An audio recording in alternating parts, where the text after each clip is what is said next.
É silêncio. Boa Será que noite, pessoal, tudo bom? Aqui é a Karina Flor, para quem não me conhece, eu sou organizadora do Sinaem, junto com meu namorado, o Walter.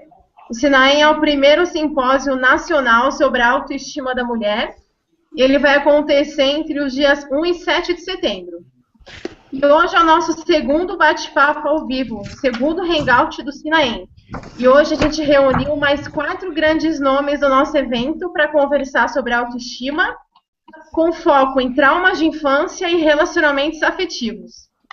Então agora eu vou pedir para cada palestrante se apresentar, para vocês que estão assistindo conhecerem um pouquinho mais sobre eles. Então eu vou pedir para a Pami se apresentar, por gentileza. Ok, muito obrigada, Karina, muito obrigada pelo convite. Estar aqui no Sinaem realmente um grande privilégio, muito obrigada. Bom, eu sou a Pami Garcia, eu atuo como palestrante, escritora e também como consultora para casais, e desde o ano de 2010, então eu tenho esse prazer de falar sobre esse tema tão polêmico, tão conturbado, né, e ao mesmo tempo tão importante para a vida das pessoas. Muito obrigada. Eu que agradeço, Pami, a tua presença. É um prazer ter você aqui com a gente. Agora eu vou pedir para a Rosimeire se apresentar. Boa noite, Karina, boa noite a todos. Também quero dizer que eu estou muito feliz de estar participando do Sinaem e todos nós esperamos que seja um sucesso, já está sendo. Eu sou psicóloga, analista junguiana, minha especialização é em psicossomática, eu trabalho a linha de Jung, que fala sobre inconsciente, Ferenczi, que fala sobre o conceito de trauma, e Alice Miller, que aborda sobre os abusos sofridos na infância, que é o tema que eu trabalho há 24 anos e adoro o que eu faço, adoro poder ver as pessoas conseguirem identificar os abusos que sofreram e, através disso, conseguir mudar as suas vidas. É um prazer estar aqui. Legal, obrigada, Rose. É um prazer poder contar contigo também. Vou pedir para a Creuza Brigatti se apresentar, por gentileza. Olá, pessoal. Boa noite, Karina. Boa noite a todos. Karina, muito obrigada pelo convite. Estar aqui com vocês é fantástico. Uma grande honra participar do Sinaem. Bem, eu sou uma arteterapeuta e eu trabalho com a criatividade. Há mais de 10 anos eu conduzo as pessoas num passo a passo, numa jornada criativa, para trabalhar os seus traumas, as suas polêmicas, alguma coisa que precise ser trabalhada no dia a dia, a autoestima principalmente. A arteterapia ela pode ser aplicada a qualquer pessoa, de qualquer idade, mas eu trabalho principalmente com grupos de mulheres. E abordando sempre esse tema de perdas emocionais, autoestima, enfim. E muita gente também busca esse trabalho simplesmente para acessar a criatividade, né? E é esse o meu trabalho. Legal, obrigada, Creuza, pela tua presença. Agora eu vou pedir para o Giovanni se apresentar, por gentileza. Olá, Karina. Oi, Giovanni. Primeiro, parabéns pelo evento. É fantástica a ideia. A gente melhorando a autoestima, tudo em volta melhora, parece que o mundo ganha cor. E o próximo evento eu já sugiro que seja da autoestima masculina, que os homens também sofrem pressão aí em casa, no trabalho, né? Mas fantástico a gente começar pela autoestima feminina. Eu junto um pouquinho das experiências das nossas especialistas de relacionamento, como a Pam. Eu tive em 99 um site de relacionamento chamado autospapos.com. Ele trabalha com uma derivação do estudo do Jung, que é o MBTI, o Myers-Briggs Type Indicator, que a gente usa também. Mas profissionalmente eu sou consultor de empresas, eu desenvolvo líderes, palestrante nacional de motivação, autor também de motivação, de linguagem corporal, e entre algumas coisas aí que a gente faz, eu ajudo os políticos a ganharem votos, né? Como falar melhor em público, como conquistar confiança em pouco tempo. Então, todo o meu trabalho gira em torno de motivação, linguagem corporal, e usa bastante também tipos de personalidade, que quando a gente se conhece, entende um pouquinho como nós somos, fica mais fácil você encontrar a sua profissão, você se desenvolver nessa profissão e ser mais feliz. Quando a gente está bem, tudo em volta, como eu falei, ganha cor e a gente vibra mais, né? A vida é mais vibrante. É verdade. Giovanni, obrigada pela tua participação, por estar aqui com a gente, tá? Um prazer a tua presença. Obrigado, Karina. Então, gente, vamos ao que interessa, começar as perguntas?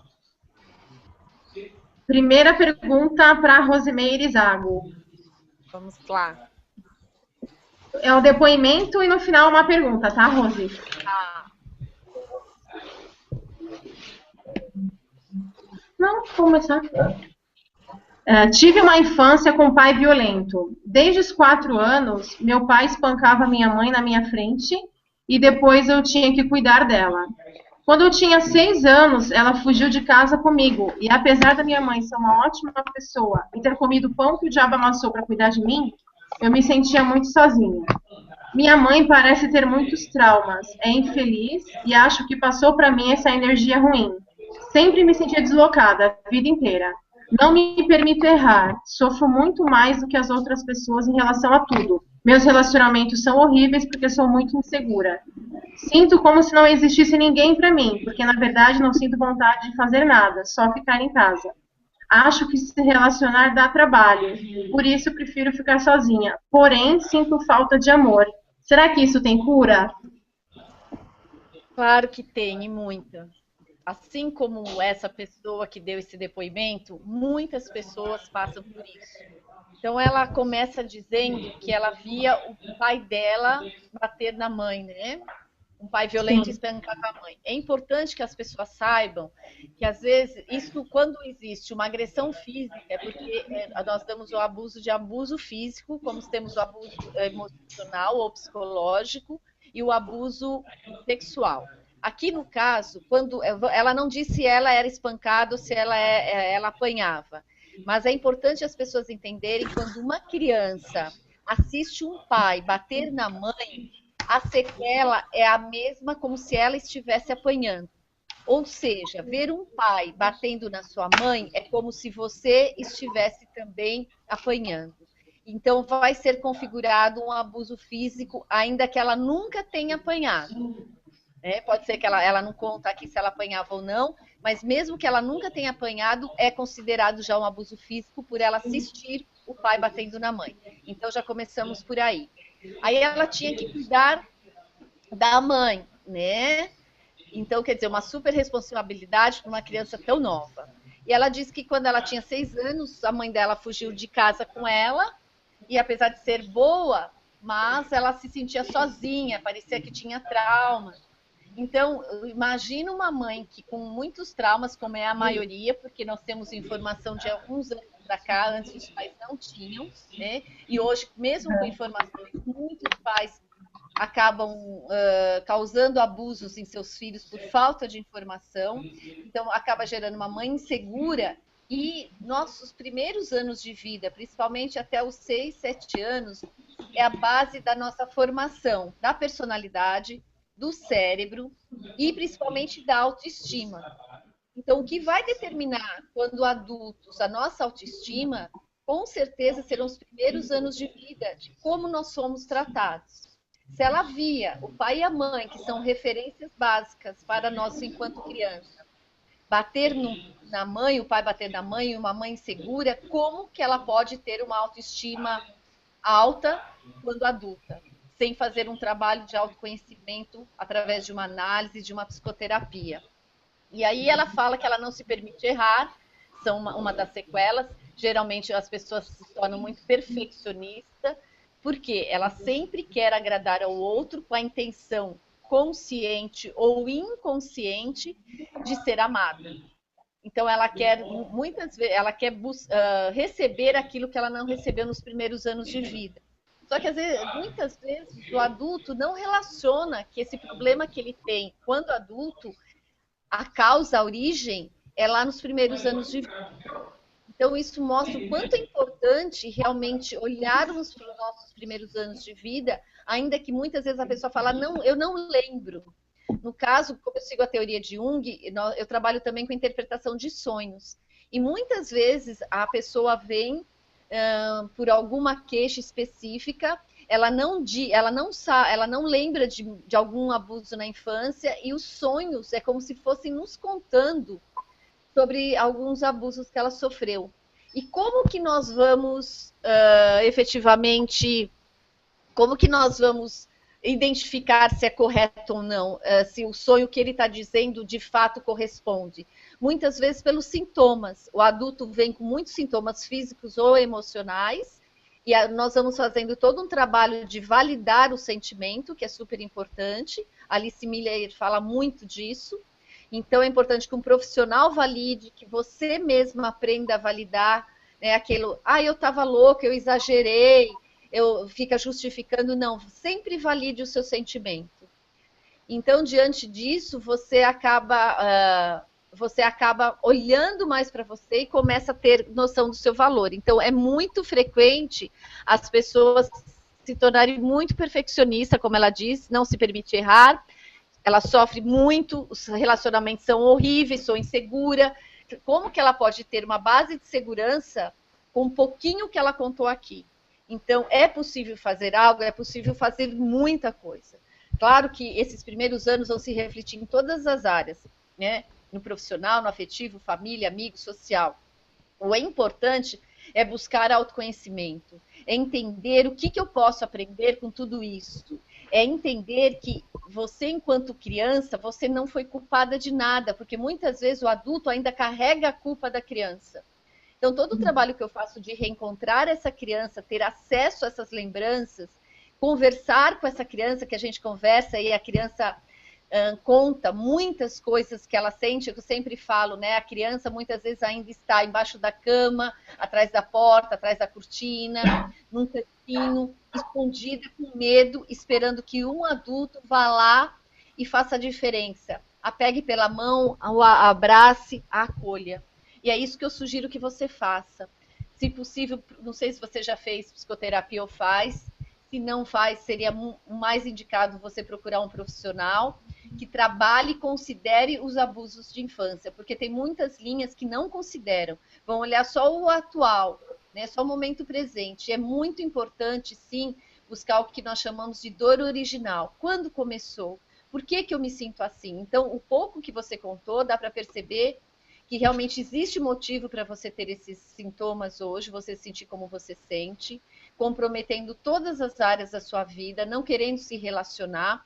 E o mais importante é saber, porque além de tudo, nossa autoestima fica comprometida pela falta de base nos primeiros anos de vida, mas também nós tendemos a nos tratar como fomos tratados. Então, muitas vezes, a forma com que você se trata está refletindo como você foi tratado. Então, você é carinhoso com você? Muitas vezes é porque você não recebeu carinho. Você é uma pessoa que se critica muito? Muitas vezes você foi muito criticada. Você é uma pessoa que não se permite errar, como ela fala? Muitas vezes não te permitiam errar. Então, observe como você tem se tratado, como você se trata. Será que não é como você foi tratado quando criança? Aí já é um indício de como nós, né, a nossa base foi formada nos primeiros anos. Mas é possível fazer muita coisa assim. A psicoterapia ajuda muito, o acolhimento do profissional, validar tudo que você passou e ver que você foi apenas uma vítima. Toda criança sempre é vítima, tá? Então, conte com a gente. Na minha palestra eu vou estar falando muito sobre os traumas de infância e todos os abusos. Se você puder, assista. E qualquer dúvida, entre em contato com a gente. Legal. Obrigada, Rose, pela tua resposta bem esclarecedora. A próxima pergunta eu vou fazer para a Creuza.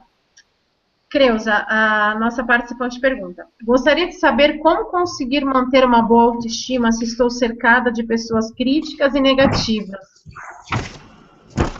Essa é uma boa pergunta, né? Porque eu acho que todos nós, infelizmente, temos ao nosso redor muitas pessoas que são positivas, mas muitas que são negativas. Então, eu não sei exatamente em que contexto essa pessoa pergunta, né? Se ela é rodeada na família dela de pessoas que são negativas, ou se é no trabalho, ou se são grupos de amigos.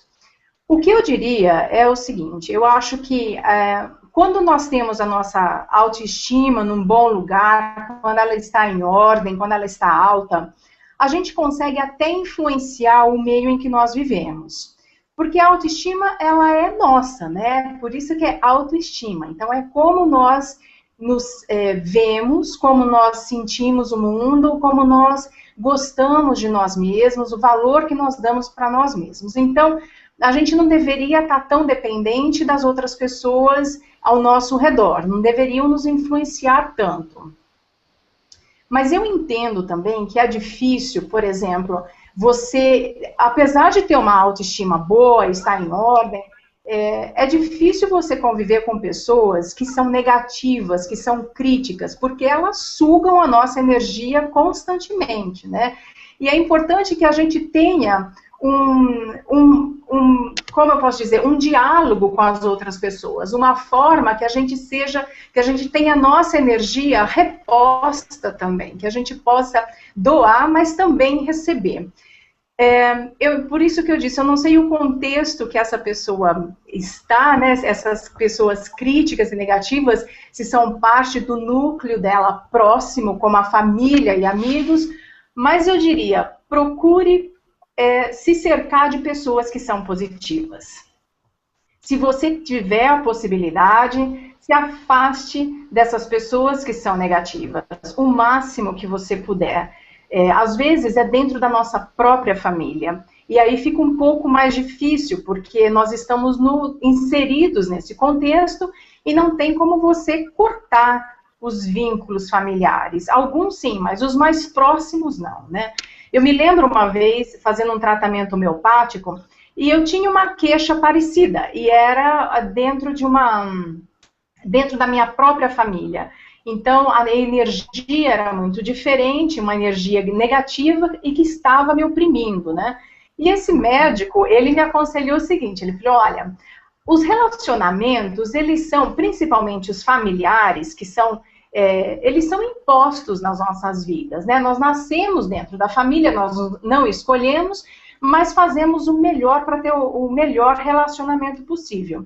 Mas a dica dele, que eu trago comigo até hoje, é a seguinte, nesses relacionamentos, é como a gente tem uma violeta em casa. Você tem que regar sempre, mas não muito. Você tem que regar numa dose certa, você não pode exceder e nem deixar faltar água. Então, em relacionamentos que são muito próximos, e se eles têm essa tendência de ser negativos e estiver te oprimindo, tenta dosar um pouco o contato que você tem com essas pessoas.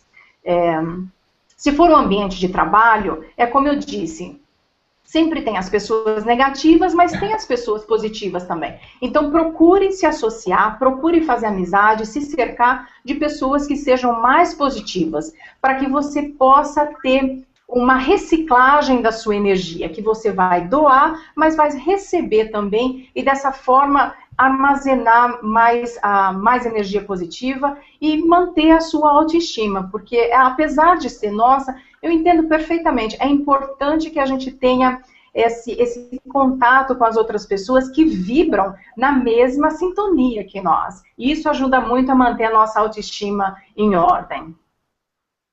Legal, Creuza, obrigada pela tua resposta. A próxima pergunta eu vou fazer para o Giovanni. Giovanni, tá me ouvindo bem? Tô ouvindo.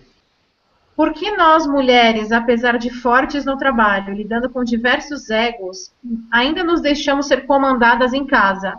Entre parênteses, faço tudo e meu marido não me ajuda. Essa é uma reclamação principalmente dos países de origem latina, né? A gente começa pela educação, a gente dá, outro dia eu estava no aniversário de criança, a garotinha Ana, de 3 anos, ganhou uma pá de lixo e uma vassoura que acendia a luz.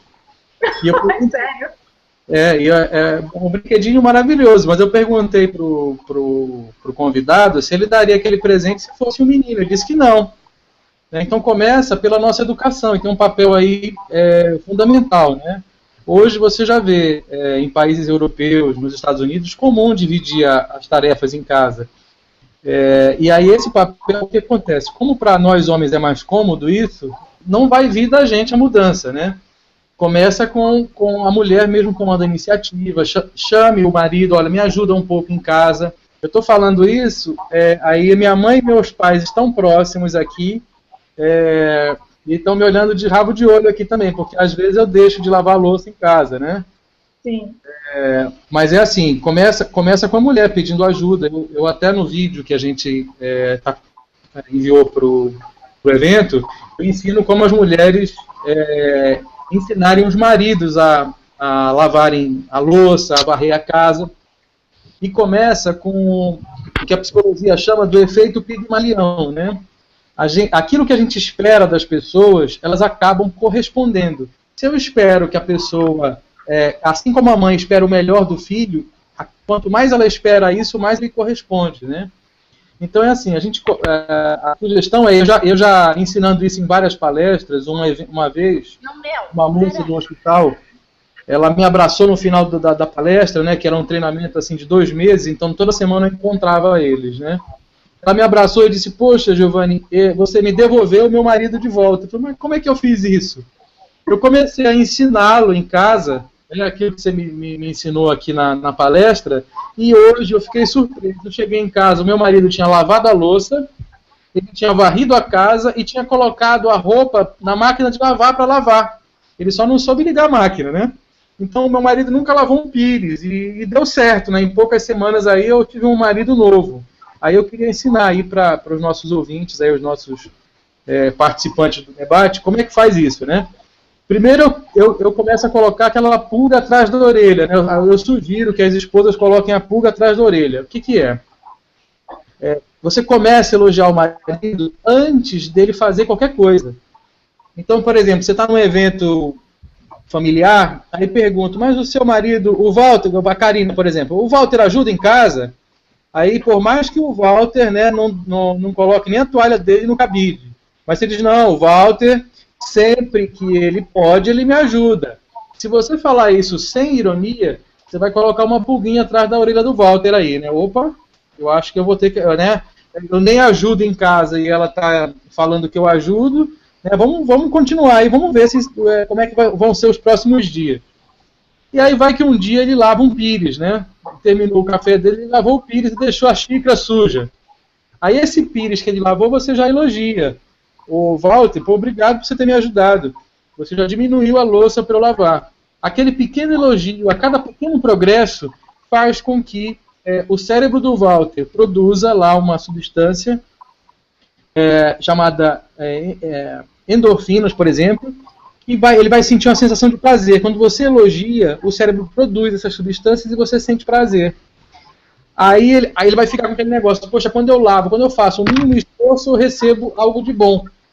E naturalmente ele vai comer. No dia seguinte ele vai lavar a xícara e o pires. E aí, se algum dia ele não fizer nada, você não fala nada e não ironiza. Se você deixar de fazer isso, né, continuar só elogiando o reforço positivo, gradativamente ele vai lavar a louça, depois vai varrer a casa, vai botar a roupa na máquina de lavar. É um processo lento aí, mas que dura algumas semanas, né? E você tem um marido de volta, um novo marido de volta. Esse treinamento ele é semelhante com animais, né? O cachorro, a gente não bate mais no cachorro para adestrar. O cavalo, a gente não bate mais no cavalo, já existe a doma racional.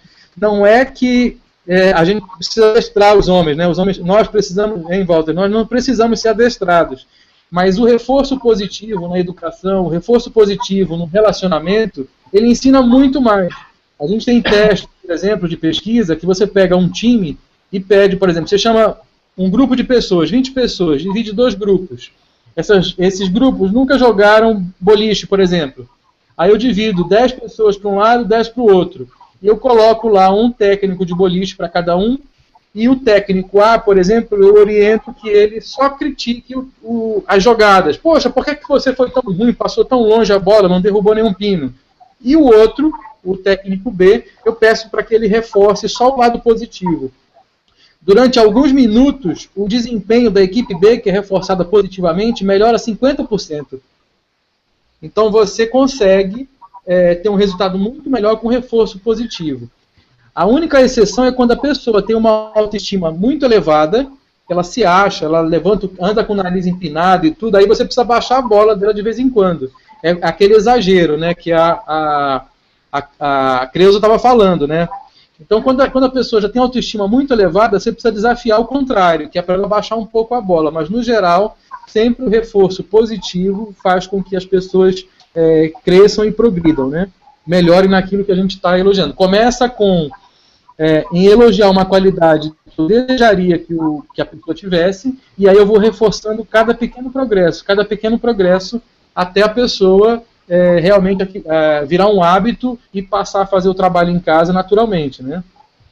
Então, enquanto a situação for cômoda para nós homens, a gente vai fazer pouco em casa e precisa realmente contribuir, porque sobrecarrega muito as mulheres, né? Sim. Legal, obrigada, Giovanni. Vou colocar em prática as tuas dicas, hein? Olha lá, Agora... mesmo que o voto não tenha ouvido, vai funcionar, você precisa ver. Tá bom. Obrigada pela tua resposta. A próxima pergunta eu vou fazer para a Pami. Pami, a nossa participante pergunta: como diferenciar um relacionamento afetivo que não tem mais jeito de uma fase ruim apenas? Essa pergunta ela é realmente muito interessante, muito inteligente, e eu tenho certeza que se a maioria das pessoas fizessem essa pergunta, o cenário seria completamente diferente, né? Hoje os números de divórcio eles são muito preocupantes, eles são alarmantes, e eu costumo até dizer que isso é uma questão de saúde pública. As pessoas não se dão conta do que acontece com o divórcio, né? Elas não se dão conta de como isso afeta a saúde física, a saúde psicológica, a saúde financeira e como afeta o crescimento da população como um todo, né? Porque quando você fica naquele momento do luto, né, o luto da perda de um relacionamento, é energia humana desperdiçada, né? Então você poderia estar produzindo, você poderia estar criando uma empresa, poderia estar escrevendo um livro, poderia estar criando uma obra, enfim, poderia estar descobrindo a cura do câncer.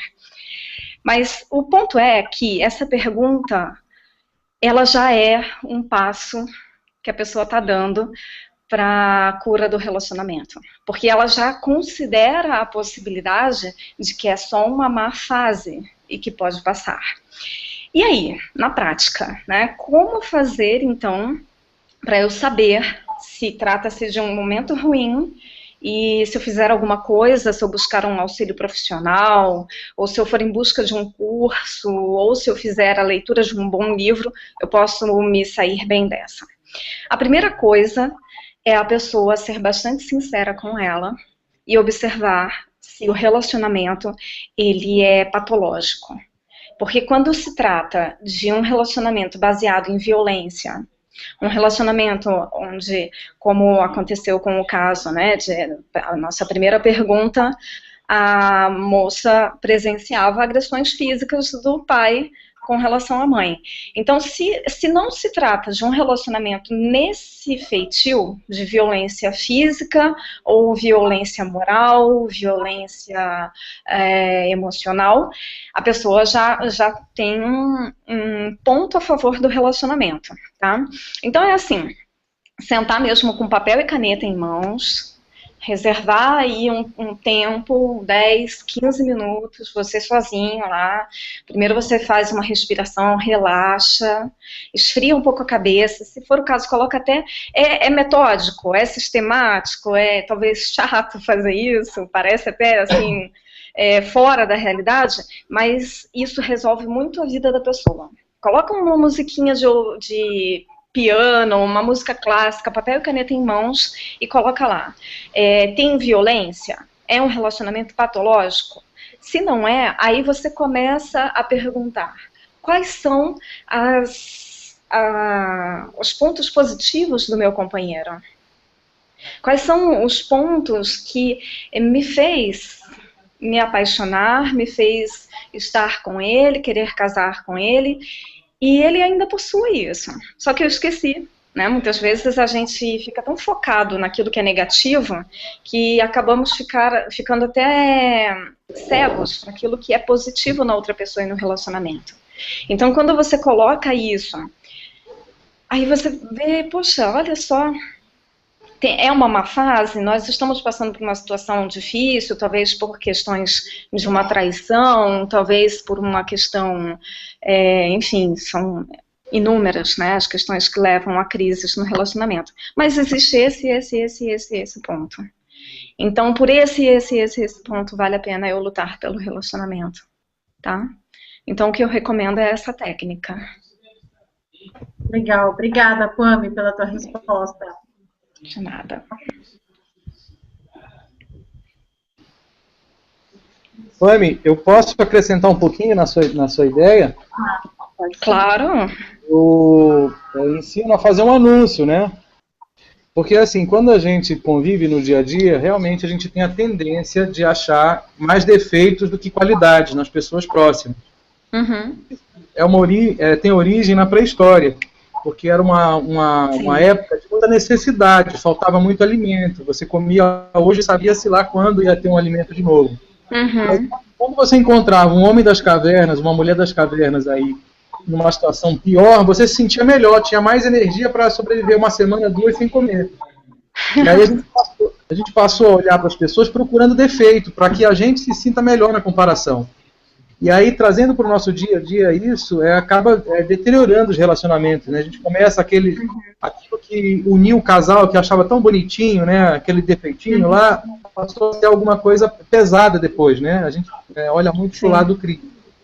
E aí eu brinco e assim, olha, faça um anúncio para vender o marido, faça um anúncio para vender a sogra, o sogro, e a gente tem qualidades, né? Verdade. E eu conto a história do Olavo Bilac, aquele nosso escritor, poeta.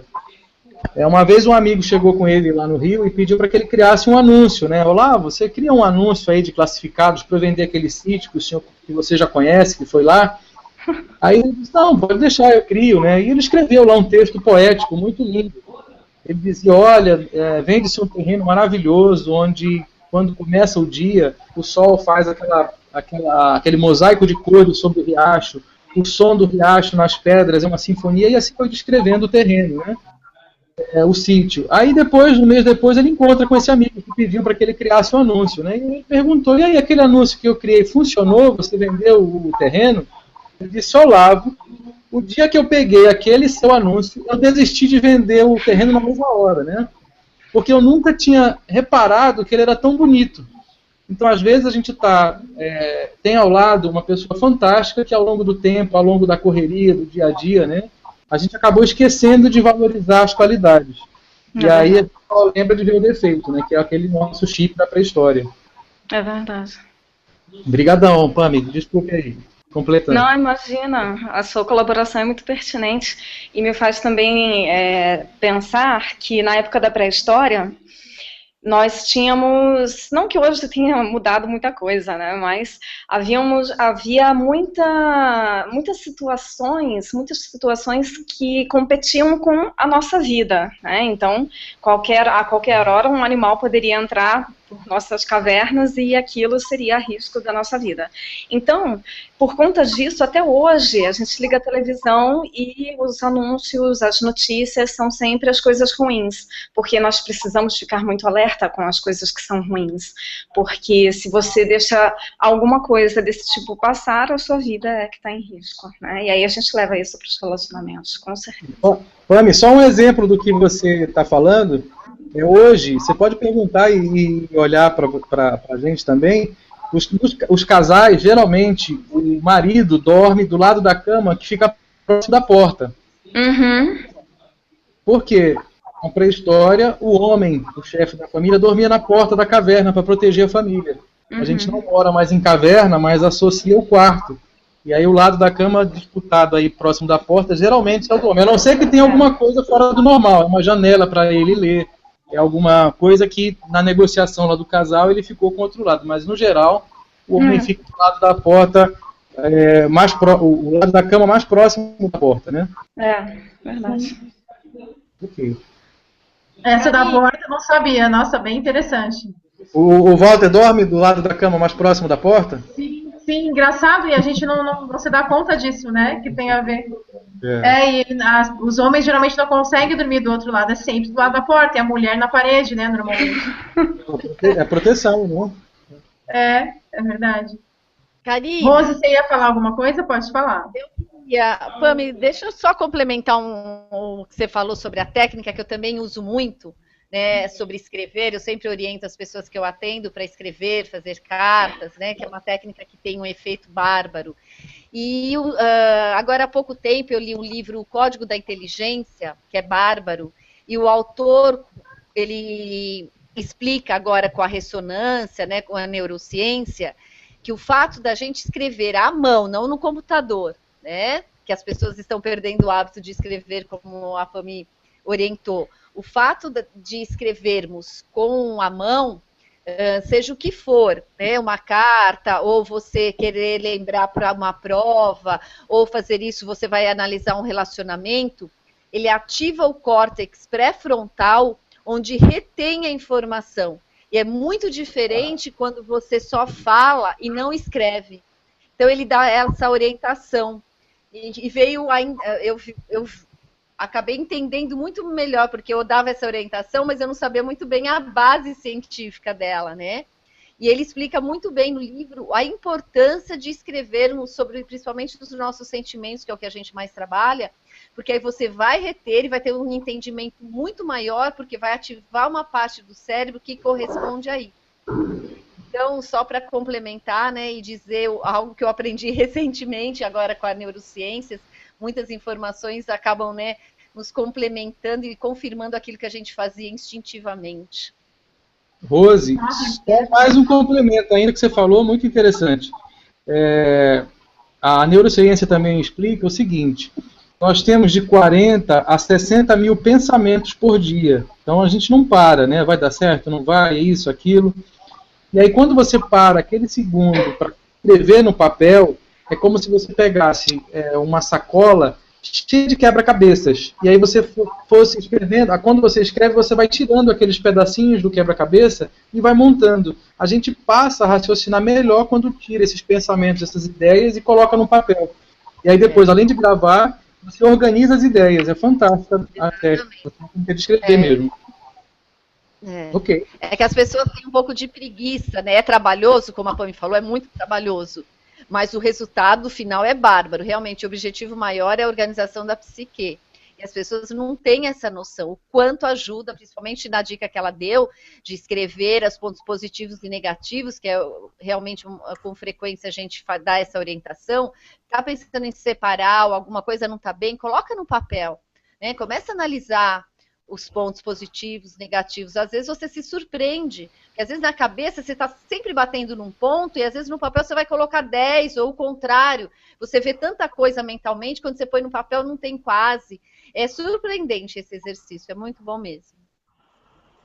Eu gostaria só de acrescentar algo que tudo isso é muito pertinente com o trabalho da arte-terapia, da jornada criativa. Porque uma das primeiras coisas que a gente orienta os participantes é a manter um diário, né, o que a gente chama de um jornal, né, pessoal, um diário pessoal, que é realmente colocar, como o Giovanni mencionou, todos esses pensamentos que às vezes ficam tão conturbados, e é uma forma de você organizar. Esse seria um dos primeiros passos que a gente proporia, né? De você colocar isso daí no papel e você cria um certo distanciamento, e você pode voltar, olhar, analisar. Eu achei muito pertinente esse exercício que a Pami colocou, porque te dá a permissão da pessoa, a possibilidade dela retornar depois. Ela não tem que tomar nenhuma decisão ali. Ela pode criar o distanciamento e depois voltar com mais tranquilidade e refazendo essa história e ressignificando tudo isso daí. Com certeza ela vai chegar num ponto onde ela vai se sentir mais tranquila para tomar, seja qual for a decisão que ela precise tomar. Creuza, eu estou batendo nessa tecla também, porque assim, como a Creuza acabou de falar, faz um diferencial no trabalho de autoconhecimento bárbaro. Então, que a gente fala, né, o diário de emoções que eu também peço, né, se possível, todo dia pergunte o que eu estou sentindo e ouça a resposta, não é fácil. A princípio vem, não sei, não estou sentindo nada, às vezes você está chorando e não está sentindo nada, né? Nós estamos acostumados a reprimir, nos distanciar do que a gente sente. E você escrevendo, você não vai se distrair com alguns outros pensamentos, porque a resistência, as máscaras nos fazem acaba, né, nos faz fugir um pouquinho da verdade, porque muitas vezes causa dor. Então, quando você está escrevendo, por mais que você fuja, é o que ela falou, depois volta. Eu sempre oriento, coloque toda emoção, tudo que você está sentindo, não se preocupe com a caligrafia, com o acento, porque senão entra o lado racional, deixa só a emoção vir e depois você analisa com a razão. Ou se você faz um trabalho com um profissional, leve para discutir com ele, né? E você às vezes descobre coisas que... Porque o inconsciente se expressa muito através da escrita. Eu agora, no final do ano, estava fazendo um curso de grafologia, mas eu preciso estudar uns 20 anos ainda para conseguir ser uma grafóloga, e é bárbaro como o inconsciente se expressa pela escrita. Nós conseguimos, eu descobri que nós conseguimos, pela escrita, identificar um trauma, né? Tem uma determinada letra que a pessoa faz, e é incrível, como eu trabalho muito com traumas de infância, foi isso que mais me atraiu para entender a grafologia, como você identifica um trauma até na escrita. Então, o inconsciente se expressa muito bem na escrita. E muitas vezes você escreve, porque no começo parece ser difícil, mas conforme você vai escrevendo, parece que sua mão vai escrevendo sozinha. Porque você está numa necessidade de colocar para fora, e depois quando você lê, você fala, eu escrevi isso, e muitas vezes você identifica sentimentos que você nem estava se dando conta conscientemente. Exatamente. Gente, tá bom esse hangout, hein? A próxima pergunta eu vou direcionar para a Rose, tá, Rose? Tá, pode falar. Uma paciente minha saiu de um casamento de 30 anos com depressão grave. Com o tratamento, ela se sente melhor, mas evita sair na rua e qualquer tipo de contato masculino. Ela deixou de se cuidar totalmente. Por que os sintomas da baixa autoestima não melhoram com a medicação para depressão? Bem interessante, né? Nós temos vários fatores aqui super importantes. Então, ela saiu de um casamento de 30 anos com depressão grave. Então, lembrando que a depressão, ela é muito mais que uma tristeza, né? É uma tristeza muito profunda, com várias sequelas. Infelizmente, ainda não é tão considerado, está melhorando, mas como deveria. Então, um dos primeiros sinais é a pessoa deixar de fazer algumas coisas que antes lhe eram prazerosas. E traz vários outros transtornos. O que eu quero chamar a atenção dessa pessoa, desse depoimento, dessa pergunta, é que ela diz, né, com o tratamento ela se sente melhor, evita sair à rua de todas as formas, deixou de ser cuidada, evita o contato masculino. Ela deixou de se cuidar totalmente com a separação, ou será que ela já estava sem se cuidar durante o casamento? É muito comum as pessoas, né, depois de algum tempo, acabar entrando numa zona de conforto e se abandonarem. Então, independente de você estar se relacionando ou não com alguém, é sempre importante você cuidar da sua própria vida. É que eu sempre falo, a evolução, que eu acredito seja o objetivo nosso aqui na Terra, ela é individual e intransferível. Então, eu, pelo pouco que ela disse aqui, eu acredito que ela já não se cuidava durante o relacionamento. E isso precisa ser revisto.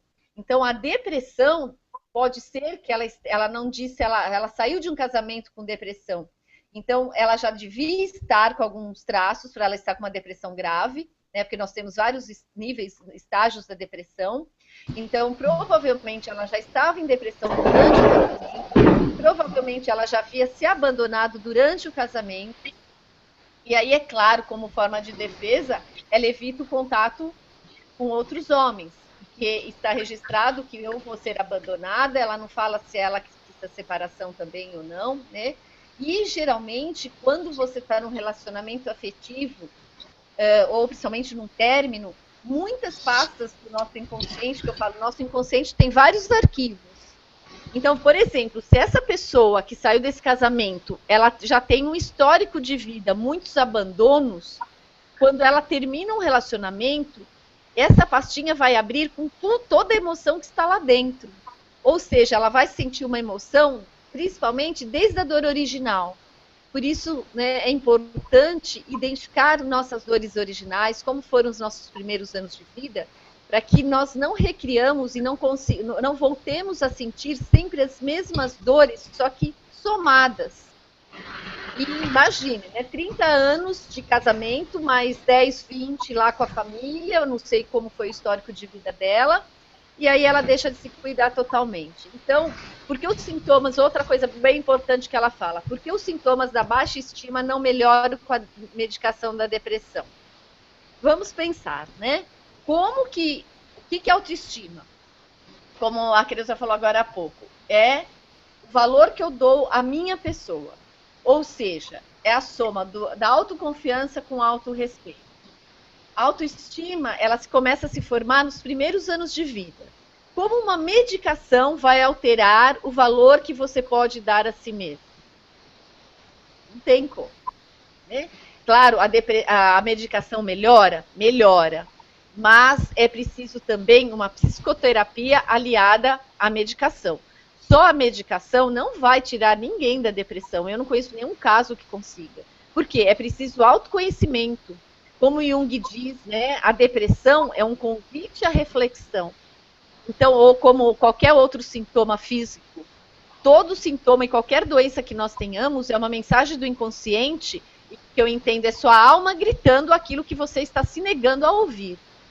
Então, sempre devemos entender qualquer um dos nossos sintomas, sejam físicos ou emocionais, como mensagens do inconsciente. Algo está parado na minha vida e eu preciso olhar para isso com muita atenção, com muito respeito. Então, se a medicação, não adianta a pessoa ir no psiquiatra e no neurologista, começar a tomar uma medicação e acreditar que aquilo vai melhorar. Medicação não traz autoconhecimento. Medicação não vai mudar os seus primeiros anos de vida sem que você valide esses sentimentos, sem que você entenda o que aconteceu com você, sem que você acolha essa criança que ainda está ferida e pode estar chorando. A medicação não tem essa condição.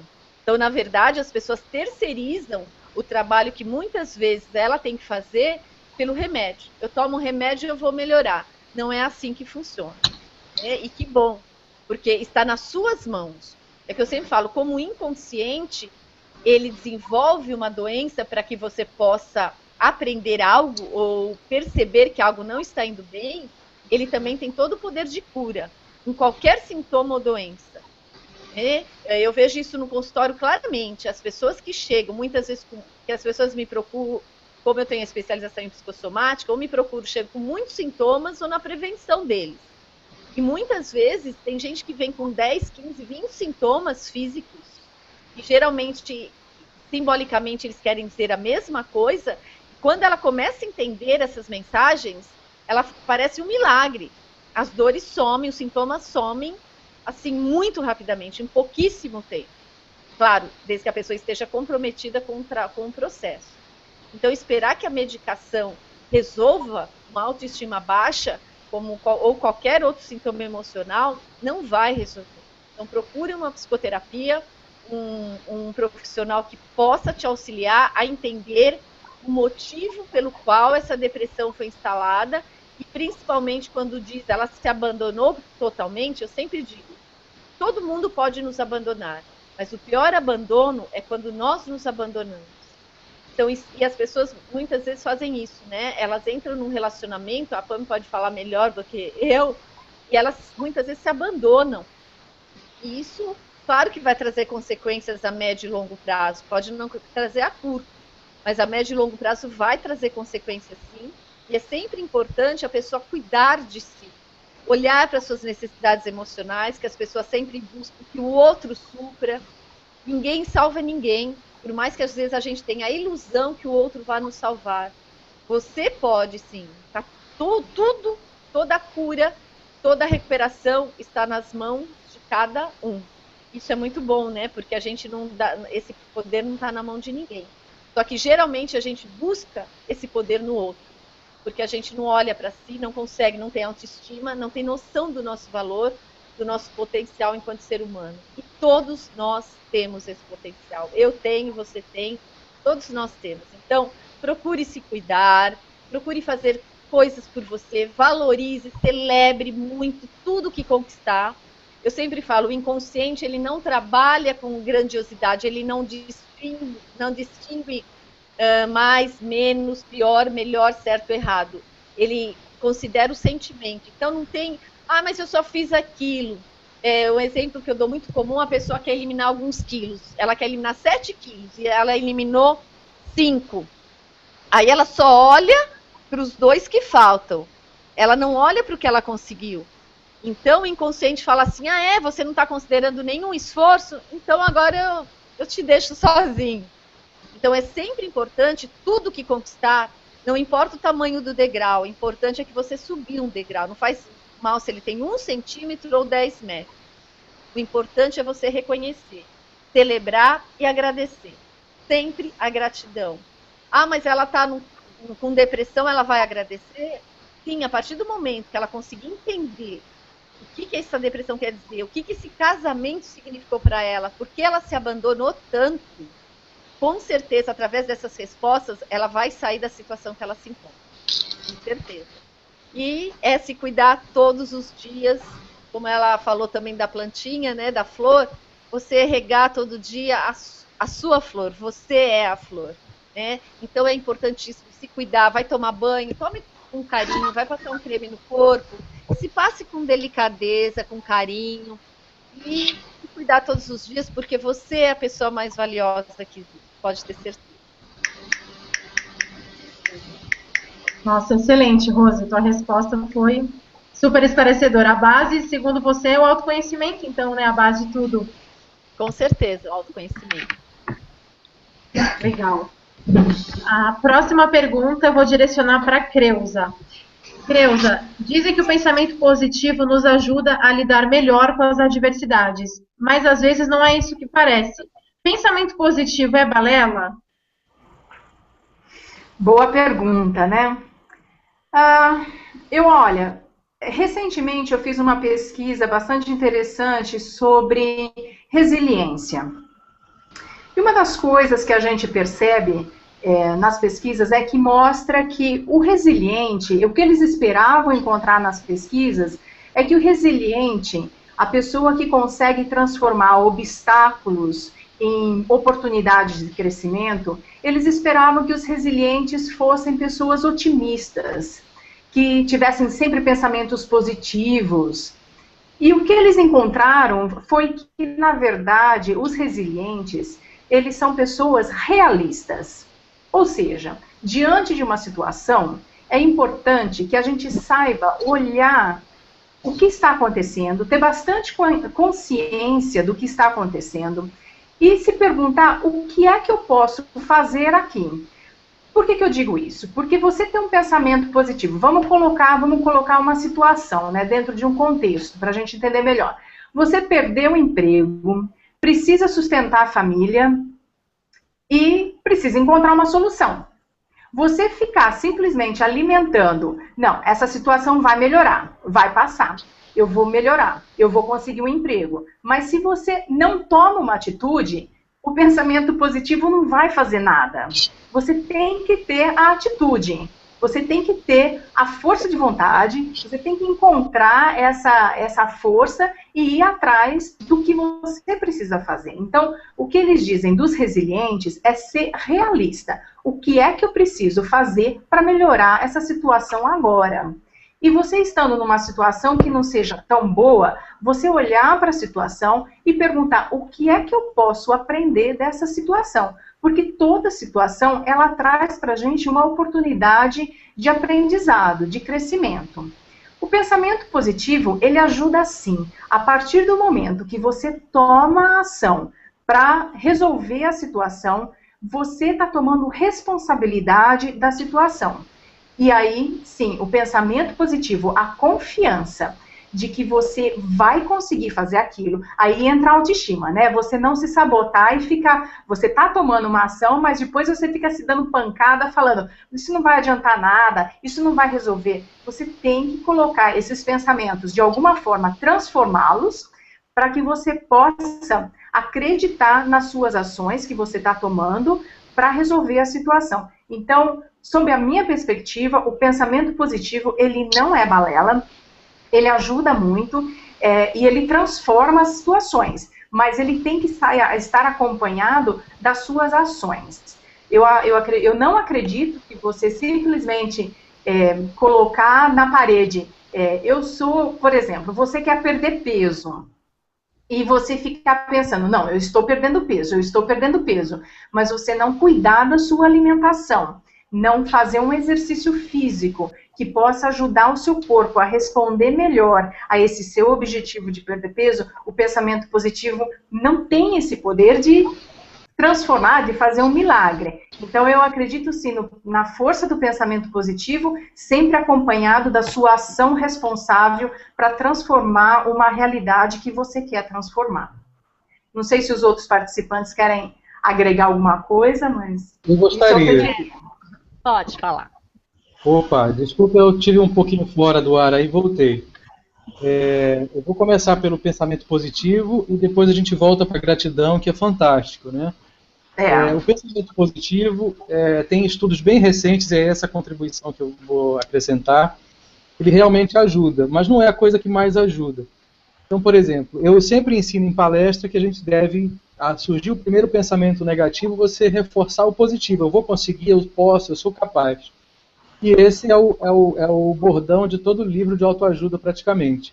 Mas o que foi que a Universidade de Illinois, nos Estados Unidos, com estudos recentes, descobriu? Mais forte, o pensamento positivo ajuda, mas mais forte do que o pensamento positivo é uma interrogativa. Essa interrogativa acaba sendo mais forte. Vou dar um exemplo, fica mais fácil. Então, por exemplo, você recebeu um desafio, um projeto que você se questiona, será que eu posso ou não posso? Aí a orientação de autoajuda é, eu posso, eu vou conseguir, eu sou essa pessoa que vai conseguir produzir esse projeto, né, que vai realizar esse projeto. Vai ajudar muito mais do que eu não vou conseguir. Só que você vai se ajudar muito mais e você vai ter resultados melhores se você jogar para você mesmo a pergunta, será que eu vou conseguir? Pode não fazer sentido, mas você se questionar dessa forma faz com que intrinsecamente você busque. Não, eu já consegui projetos parecidos com esse. Eu, naturalmente, se eu me esforçar, eu vou conseguir. Eu já superei outras coisas na vida. Então, ao invés de você reforçar o positivo com a afirmativa, você coloca uma interrogativa. Será que eu posso? E, naturalmente, o inconsciente vai buscar aquela resposta justificando. Quando vem essa resposta do interior, ela tem uma motivação intrínseca, né? Ela é mais forte, ela é mais poderosa do que a nossa motivação externa. Eu posso, eu vou conseguir. Então esse é o estudo mais recente sobre o pensamento positivo. Ele ajuda, mas a interrogativa ajuda muito mais que o pensamento positivo. Aí eu estava lendo isso hoje e puxei até o livro aqui, que é do Daniel Pink, que é um excelente pesquisador e ele escreve muito bem. Ele lançou o livro agora, Saber Vender da Natureza Humana. E como todos nós no dia a dia acabamos vendendo, né? Mesmo que a gente não trabalhe diretamente com vendas. A mãe precisa negociar com o filho para que ele vá tomar banho.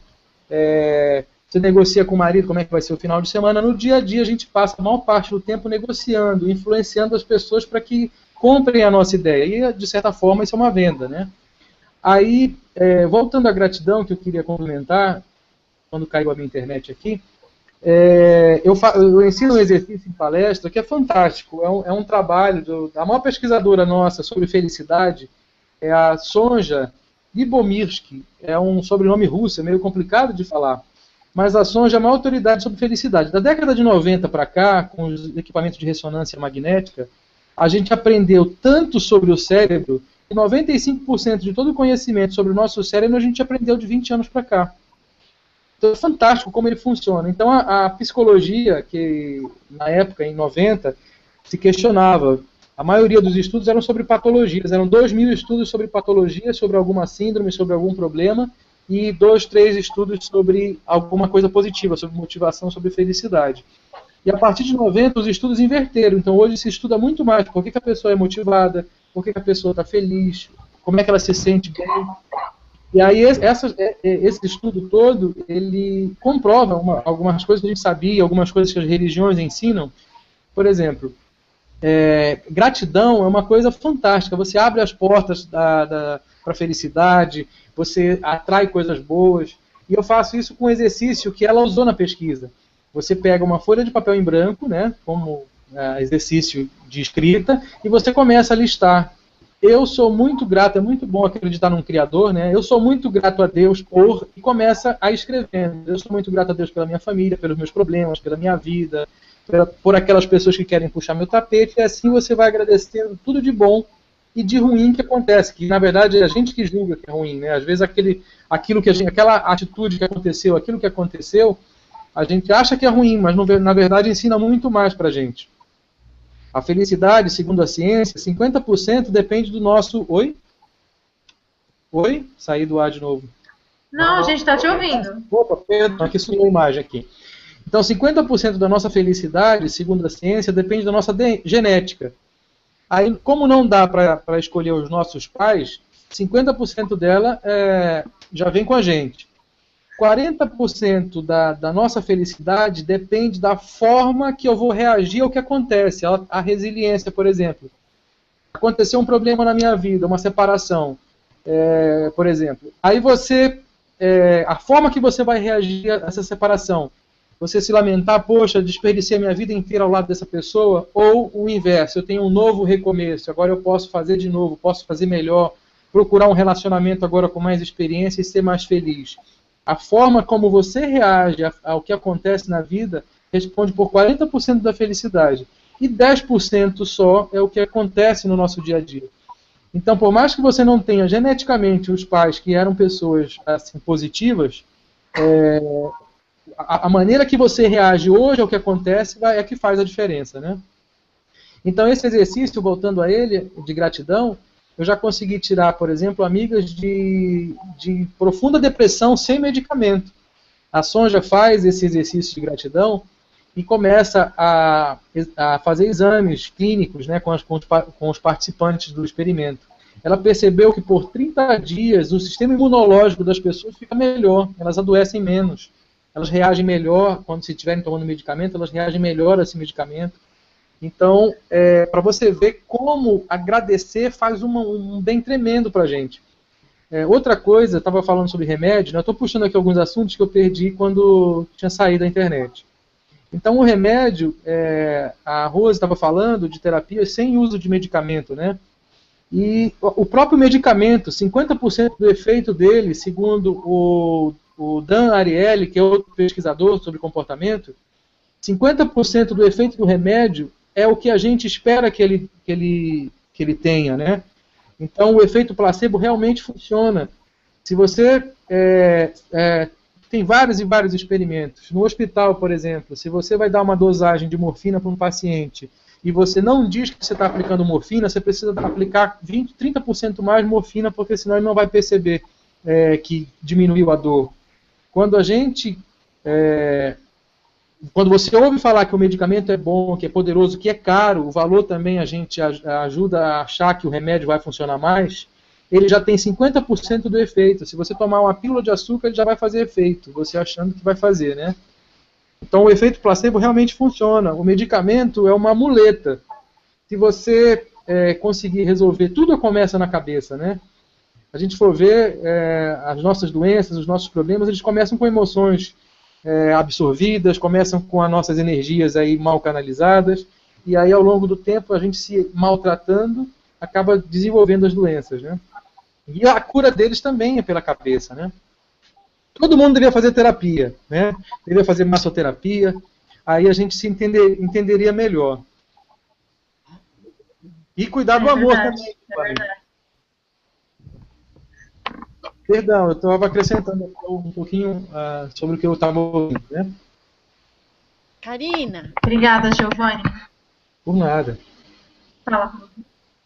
Posso só falar uma coisa? Claro. Pode, claro.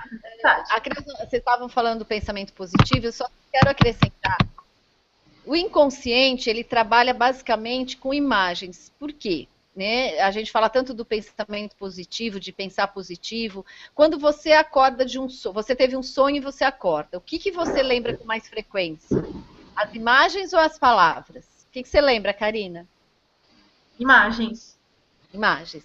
O inconsciente trabalha basicamente com imagens.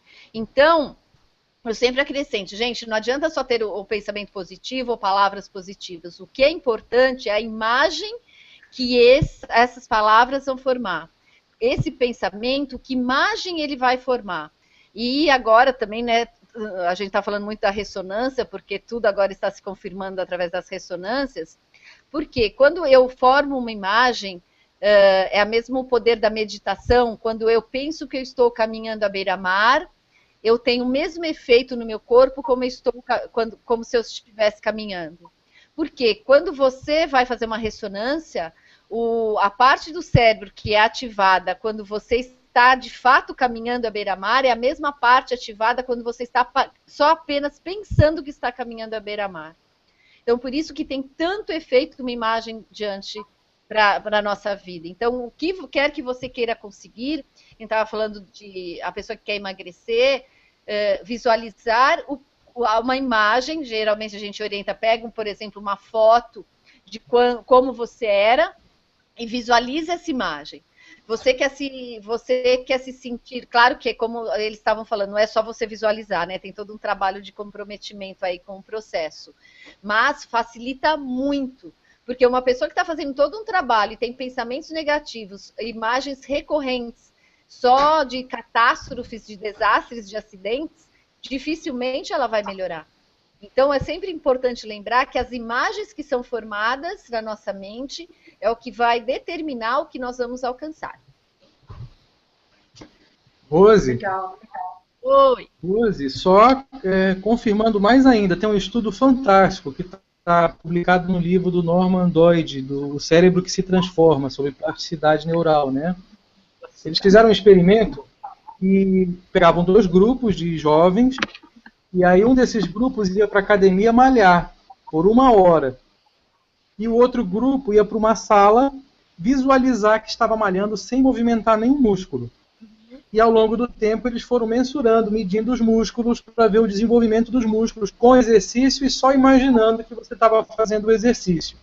O resultado da pesquisa, depois de 6 meses, as pessoas que malhavam desenvolveram o músculo em 30%. Tudo bem, né? A gente espera isso mesmo. Só que as pessoas que ficavam imaginando movimentar o músculo desenvolveram o músculo em 25%.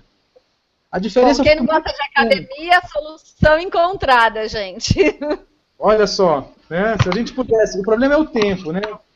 Se a gente pudesse ficar parado aquela 1 hora imaginando o exercício, o cérebro manda o comando para desenvolver o músculo, sem que ele tenha sido trabalhado. Imagina usar esse mesmo poder para uma cura de qualquer doença. Claro, claro. E, infelizmente, as pessoas não acreditam nelas, que é a base da autoestima. Quando elas começam a acreditar, tudo melhora. Claro, tudo melhora. É incrível, né? A capacidade que nós temos de realmente mantermos nossa saúde física e emocional. Né? É incrível. Eu ensino a fazer nas minhas palestras os painéis de visualização. Eu não sei se eu tenho como mandar aqui, né? Então você pega a imagem de você, como você falou, né? Pega a imagem mais magro. Eu fiz assim, peguei um corpo muito sarado, né? Cortei a cabeça e coloquei minha cabeça lá. E aí os meus objetivos, as minhas metas, todas elas estão com imagens. Eu tenho 5 painéis assim, na vida profissional, pessoal, com imagens. E que eu vejo, ele está no celular, está no computador, eu sempre estou vendo. E ensino a fazer isso, porque é muito bom. Realmente a gente pensa muito melhor, nos motiva muito mais a imagem. O cheiro, o som, por isso que é muito bom a gente enriquecer essa imagem com os outros sentidos, né? Que isso faz a gente ter uma associação, uma absorção muito melhor, que nosso cérebro grava em várias partes, né?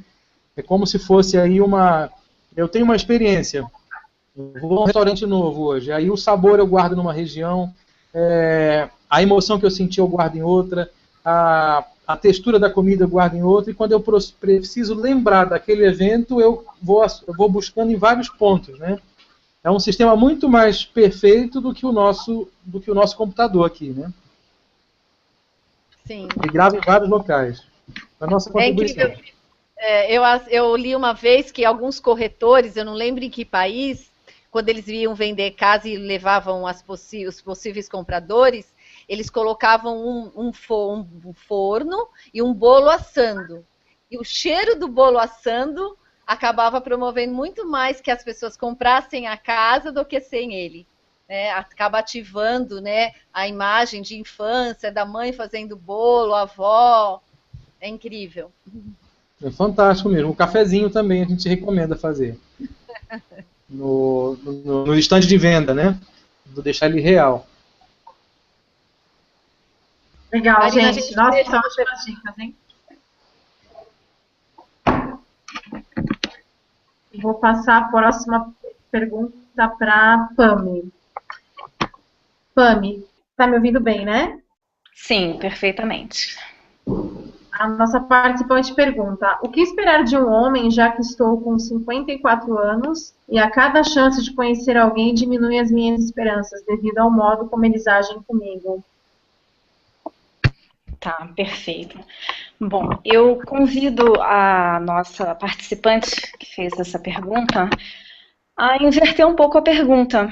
Ao invés dela se perguntar o que ela vai esperar de um homem, ela se perguntar o que eu vou esperar de mim mesma, né? Porque por vezes a gente coloca a responsabilidade pela nossa felicidade para o lado de fora. Acho que foi a nossa amiga Rose que falou isso, que por vezes você se espelha muito no que a outra pessoa está fazendo e aquilo você já meio que confunde, né? Você não sabe exatamente se aquilo que você está enxergando na outra pessoa é de fato o que ela é ou é o que você é. Ou então o que você está sendo é o que a outra pessoa se posiciona diante de você, né? O efeito espelho que é característico de todo e qualquer relacionamento. Então é muito mais saudável e muito mais responsável e plausível que ela traga essa responsabilidade para ela própria. Não importa quantos anos você tem. Nunca é cedo demais e nunca é tarde demais para aquele que sabe o que é da vida. Para aquele que se coloca a caminho e não abre mão disso. 54 anos, né? Pensa bem, é um pensamento muito limitante que essa pessoa se coloca, baseado, obviamente, né, numa cultura que coloca um ideal de que o bom mesmo é quando a pessoa é jovem. Isso tudo é realmente muito questionável quando você coloca os seus valores nos lugares mais valiosos do ser humano. Estamos aqui falando muito, né, sobre a questão do cérebro. Se você está se trabalhando, e é que possivelmente seja o caso dessa pessoa, senão a pergunta dela não estaria aqui. Ela sabe que pode buscar autoconhecimento, ela sabe que pode melhorar e por isso está em busca disso. Com certeza, a cada ano, uma pessoa que busca conhecimento, ela vai se tornando uma pessoa.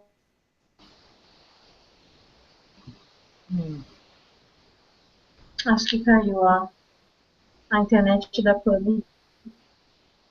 Caiu, né? Pessoal, acho que a Pami, a internet da Pami fazer. Tá ok? Agora tá, agora deu uma falhada, mas já voltou, Pami, pode continuar. Ah, tá. Então é tirar os olhos do que eles podem fazer por você e buscar mais respostas sobre como você pode fazer mais por si mesma. Legal, obrigada pela tua resposta. Eu vou te fazer mais uma pergunta, tá, Pami? Ok, vamos Karina, lá. Posso contribuir nessa pergunta? Pode. Rapidinho? Fica à vontade. Olha, tem um exercício que eu aprendi com um psicólogo americano, o Sean Stevenson, e ele é um exercício que me ajudou muito. Eu estava saindo de um relacionamento e já com mais de 40 anos e estava buscando realmente me conhecer e entender que tipo de parceiro eu gostaria na minha vida, então. E foi por acaso eu encontrei até tá no YouTube, eu posso compartilhar com vocês depois, e ele faz esse exercício. Vem toda uma palestra, primeiro ele fala do relacionamento, do quanto, exatamente como a Pami disse, o quanto você se coloca, o quanto você tem a oferecer, você sempre começa olhando para si mesmo, né? E depois para o outro. E aí no final ele coloca essa sugestão, você faça 2 colunas. Novamente a gente vai para um exercício prático, papel e caneta na mão, você faz 2 colunas. Uma é uma coluna de que tudo que a pessoa tem que ter, que você espera que essa pessoa tenha, ou seja, e na outra seria interessante, então, talvez, né? Então a primeira é que você realmente é o que você espera, e a outra coluna é o que, talvez, pode ser, eu posso negociar. Então, por exemplo, na minha coluna tinha assim, não pode ser smoker, né? Não pode ser fumante. Então, na minha coluna de deve, que tem que ser realmente o que eu espero é que seja não fumante, uma pessoa que aprecie a vida, que esteja bem resolvido com o seu passado. Enfim, você vai colocando tudo isso daí. Uma pessoa que goste de natureza, porque eu gosto muito de estar ao ar livre, então alguém que eu possa fazer as coisas juntas, né, junto com essa pessoa. E na outra coluna era assim, bom, que goste de dançar, porque eu gosto muito, mas se a pessoa não gostar tanto, tudo bem, eu negocio, talvez a gente possa dançar um pouquinho, né? O que mais eu coloquei? Que fosse bastante social, mas também pode ser um talvez, não era algo que fosse tão importante para mim.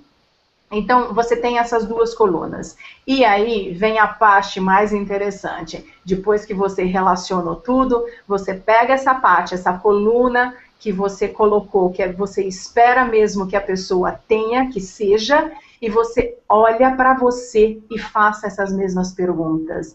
Eu estou pronta para oferecer tudo isso para outra pessoa? Tudo isso que eu busco nela, que ela esteja bem resolvida com o passado, que ela goste da natureza, que ela seja interessante, que ela seja alegre, enfim, tudo isso eu estou pronta para oferecer para outra pessoa. E aí você começa a fazer esse trabalho de autoconhecimento, de transformação, e com certeza você vai atrair pessoas que têm essas qualidades que você está trabalhando em você e que é o que você espera para o seu relacionamento.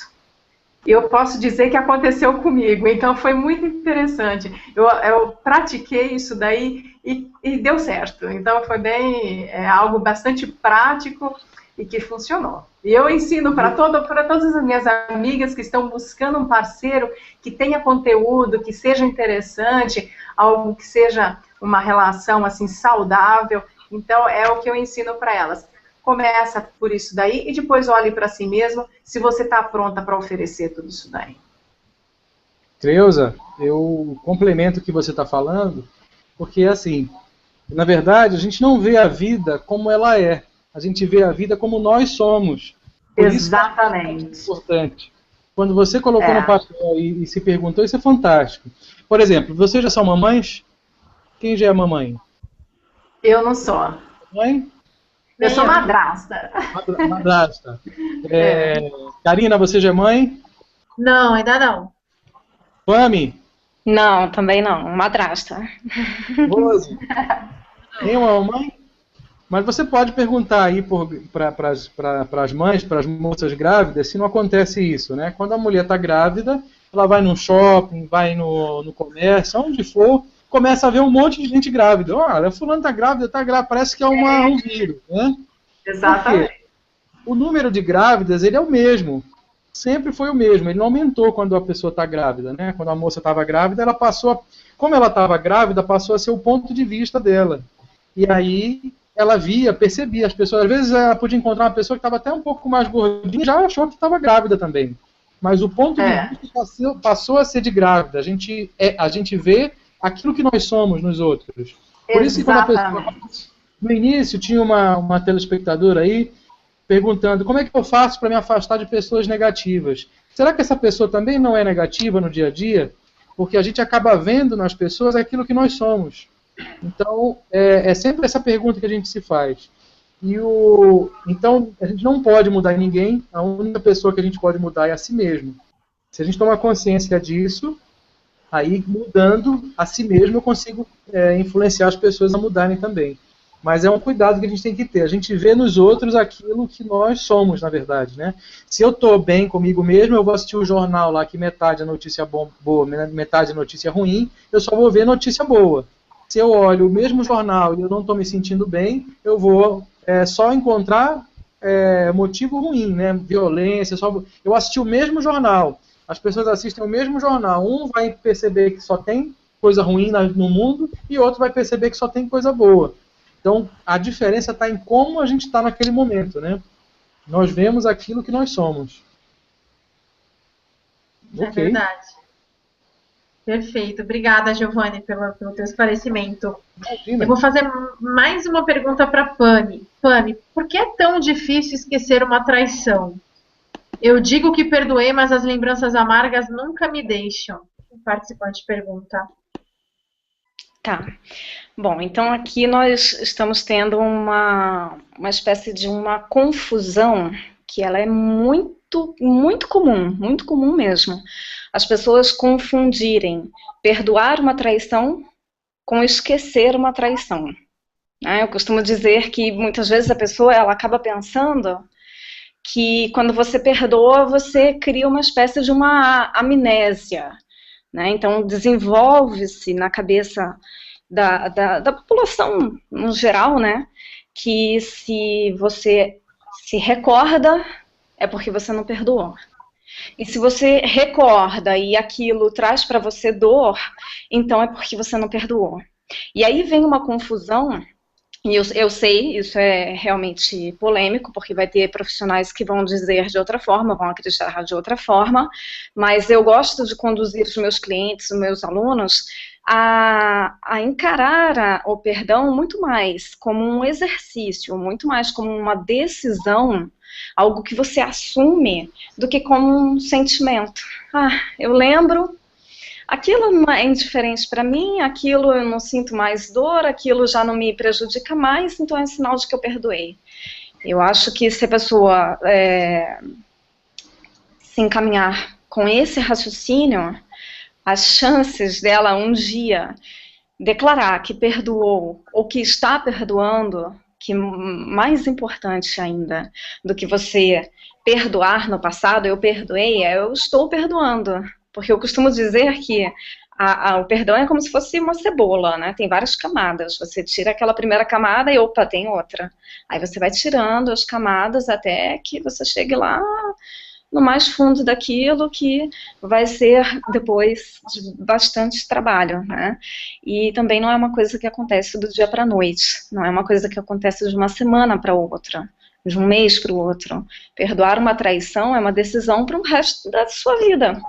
É todas as vezes que o pensamento vier à tona, falamos bastante sobre isso aqui, né? Você decidir por qual pensamento você quer. Por mais que seja doloroso, por mais que seja difícil, se há a decisão por A mais B de que esse relacionamento vale a pena, quando o pensamento vier, é declarar mesmo mentalmente que esse pensamento não me serve para nada. Então, eu deliberadamente escolho retirá-lo dos meus pensamentos, eu não foco nisso.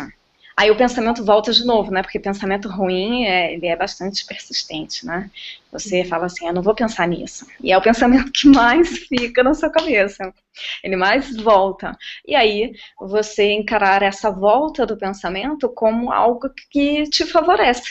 Favorece a sua determinação. Porque a cada vez que ele volta, você determina que ele não é importante para você, você não vai trabalhar com ele, mais forte você vai ficando na sua determinação de perdoar e de deixar pensamentos que não te impulsionam para frente, não te impulsionam para cima e não favorecem o seu relacionamento. Então, não confunda perdão com esquecimento, tá bom? Basicamente, se a pessoa assumir isso, se ela primeiro aceitar e entender isso intelectualmente, aos poucos as emoções dela vai acompanhando também. Pami, eu queria completar você. Pois não. A gente tem aí um fundo cultural, né? O nosso amor no Ocidente, ele é um amor da época romântica, né, do romancismo. É um amor que é posse, né, meu. Eu não divido com ninguém. Ele é esse amor. O budismo, ele já prega um amor um pouco diferente. Quanto mais você ama a pessoa, mais livre você a deixa, né? Então tem esse backup, esse background, né, o fundo cultural. Por exemplo, aqui na Amazônia existem duas tribos, os Araués e os Araras, em que a mulher, é muito interessante, as mulheres da tribo são muito inteligentes, né?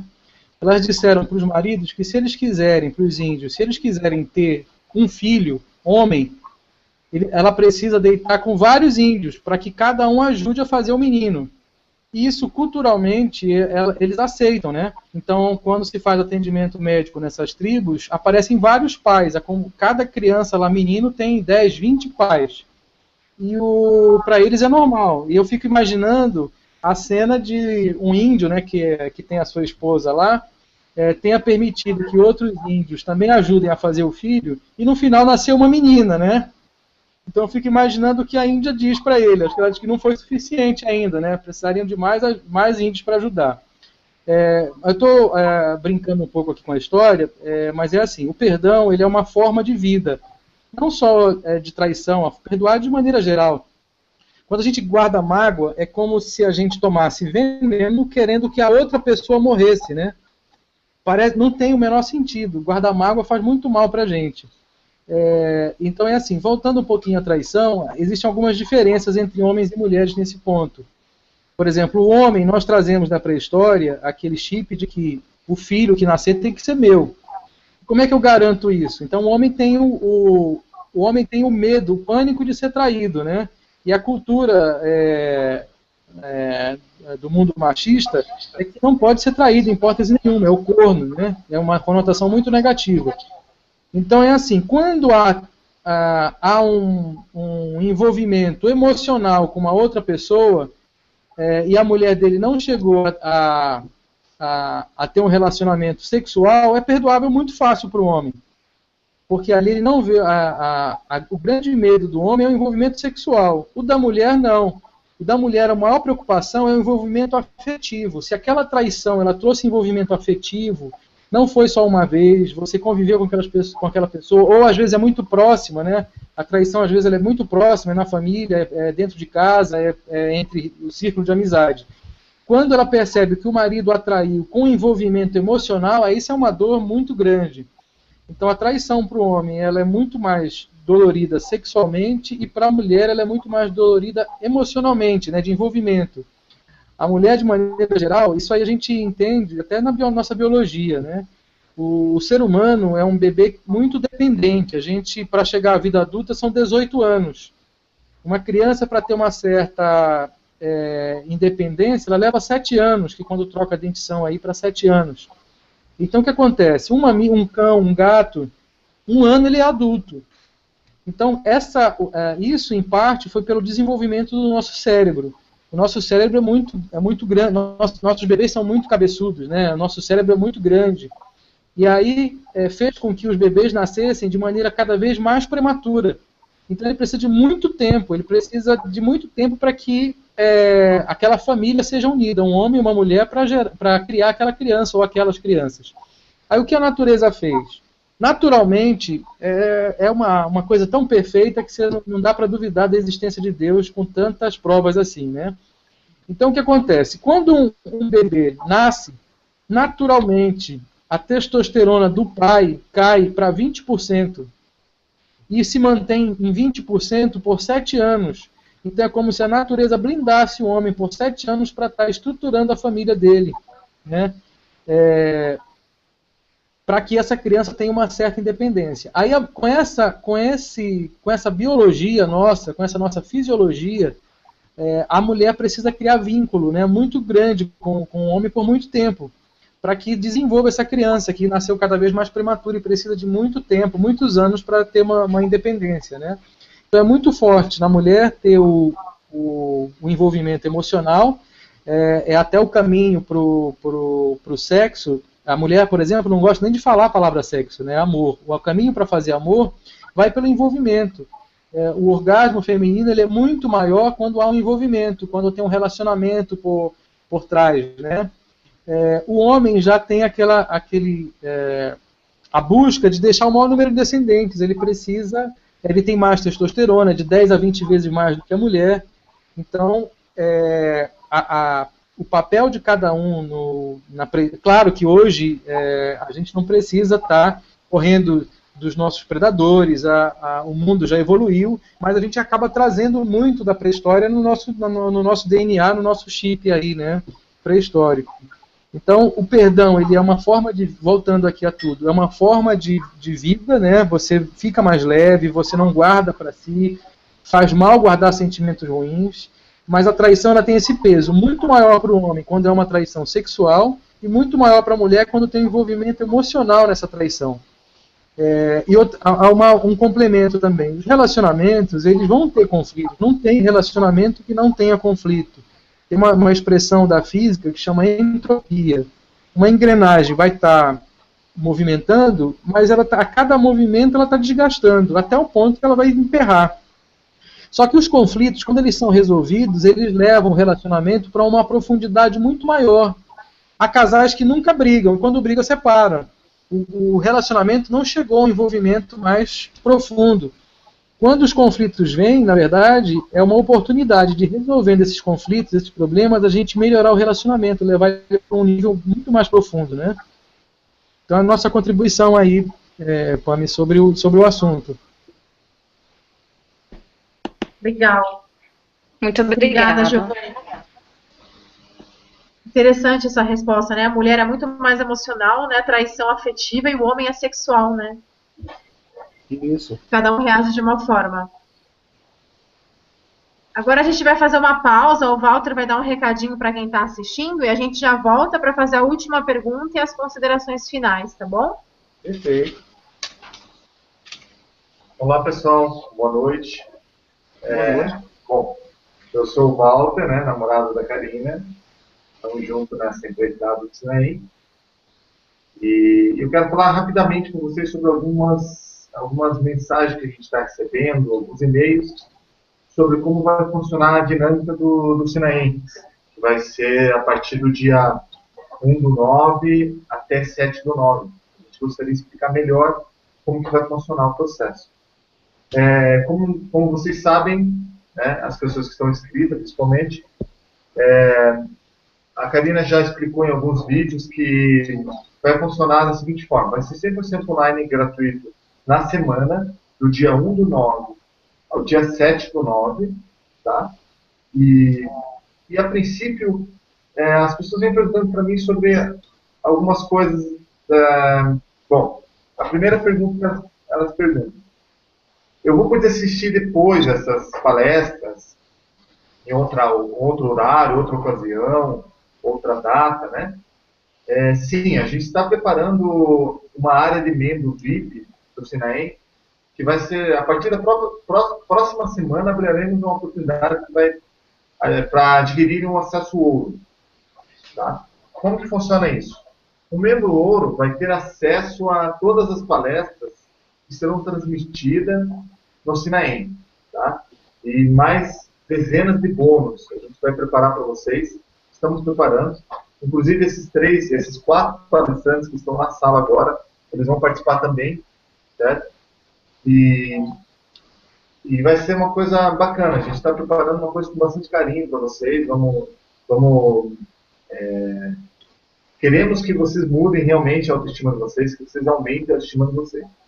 Outra pergunta que a gente teve, a gente está tentando responder, o Sinaim vai ter um certificado de participação, que tem algumas pessoas que estão interessadas, que fazem parte de uma faculdade de psicologia, do currículo, do tempo de estudo que elas estão fazendo. A gente vai ter sim um certificado, tá? A gente vai preparar esse certificado, só que tem um pequeno detalhe. A pessoa que para adquirir esse certificado, pelo seguinte motivo: a gente não tem como garantir a veracidade do certificado se a pessoa realmente participou do evento, sem que ela esteja numa sala mais VIP, uma sala preparada para a gente controlar a quantidade de horas que a pessoa depois. Então, a única coisa que a gente exige para ter o certificado é que a pessoa tenha um acesso ouro. A gente vai explicar melhor depois como que vai funcionar esse acesso ouro, tá? Eu vou explicar um pouquinho só qual é a vantagem que vocês podem ter junto com esse acesso ouro. A primeira vantagem que vocês vão ter é, lógico, que a gente vai abrir o carrinho a partir da próxima semana. A gente vai assistir antes de todo mundo, tá? Vão ter esse conteúdo riquíssimo que a gente está preparando. Esse bate-papo está sendo só uma palhinha do que vai ter no Sinaim. vai ser mais de 30 palestrantes, tá? Falando de diversas áreas. E esse conteúdo riquíssimo vocês vão poder ter acesso antes mesmo das pessoas assistirem de forma gratuita. Tá? Então nós temos ali vários bônus que a gente vai oferecer também para a pessoa se tornar membro. Tá? Vai ter mais acesso, facilidade com os organizadores, com os palestrantes. A gente vai criar um grupo no Facebook, onde vocês vão poder... Certo? O nosso interesse é realmente que haja mudança na vida de vocês. Tá? E a próxima dúvida que fica sempre é: esse evento é para mim? Né? Porque a pessoa tá preocupada com a solução, quer resolver, só que não sabe como que vai acontecer. Qual que é o primeiro passo? Você que quer mudar de vida, que quer aumentar a sua autoestima. E o conteúdo que a gente está preparando, tem noção, a qualidade. A gente está assistindo as palestras, a gente está vendo que está sendo sensacional mesmo. Tá? Então tem várias questões que a gente vai explicar melhor por e-mail. A gente pede que vocês fiquem atentos, de olho no e-mail de vocês, na caixa de entrada. Pode também... A gente está dependendo da tecnologia, então pode cair no spam, no lixo eletrônico, então a gente procura sempre alertar as pessoas. Tá? E para que vocês não percam a oportunidade de realmente conseguir mudar de vida, dar o primeiro passo, né, para mudar de vida. Então, só reforçando, fazendo um resumo, a transmissão vai ser gratuita, 100% online, gratuita, do dia 1/9 até 7/9, mas também você terá a oportunidade, a partir da próxima semana, de fazer parte dessa comunidade, desse grupo que a gente está criando para transformar a vida de vocês. Certo? Então, agora, a palavra para a Karina para a gente continuar o nosso bate-papo. Né?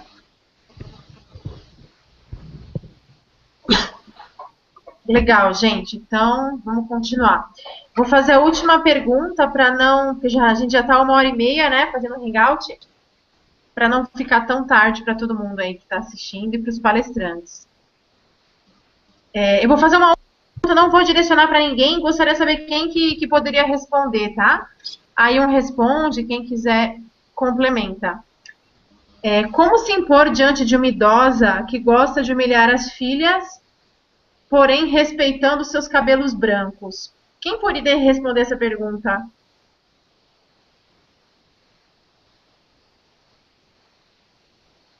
O pessoal não está me ouvindo, acho. Oi, Karina. Oi, tá me ouvindo? Tô. Será que os outros estão fora? Estou sim. Pois Não, eu acho. Ah, tá. O pessoal tá esperando. É que eu não sabia assim, para quem que eu podia direcionar essa, mas falei, vou direcionar, não vou direcionar e vou ver quem que gostaria de responder. Eu achei interessante essa pergunta. Eu creio que, né, todos nós, de alguma forma, temos um idoso em casa, né? E, na verdade, é uma dúvida que pode ter muitas outras pessoas, né? Então, ela diz que ela, como é uma pessoa que critica muito, né? Uhum. Mas é uma idosa que humilha as filhas e essa filha quer saber como se impor diante dessa mulher, respeitando seus cabelos brancos, né, a sua idade. Na sua idade, né? É uma situação bem complicada, né? Independente de ser mãe, avó, tia, então uma situação de humilhação que, voltando, sempre que algo que acontece quando eu sou adulta, já aconteceu isso no meu histórico de vida, por exemplo, se essa pessoa que está dizendo, ela já foi humilhada durante um período da sua vida, vai ser muito mais difícil para ela enfrentar essa situação de quem nunca foi humilhada.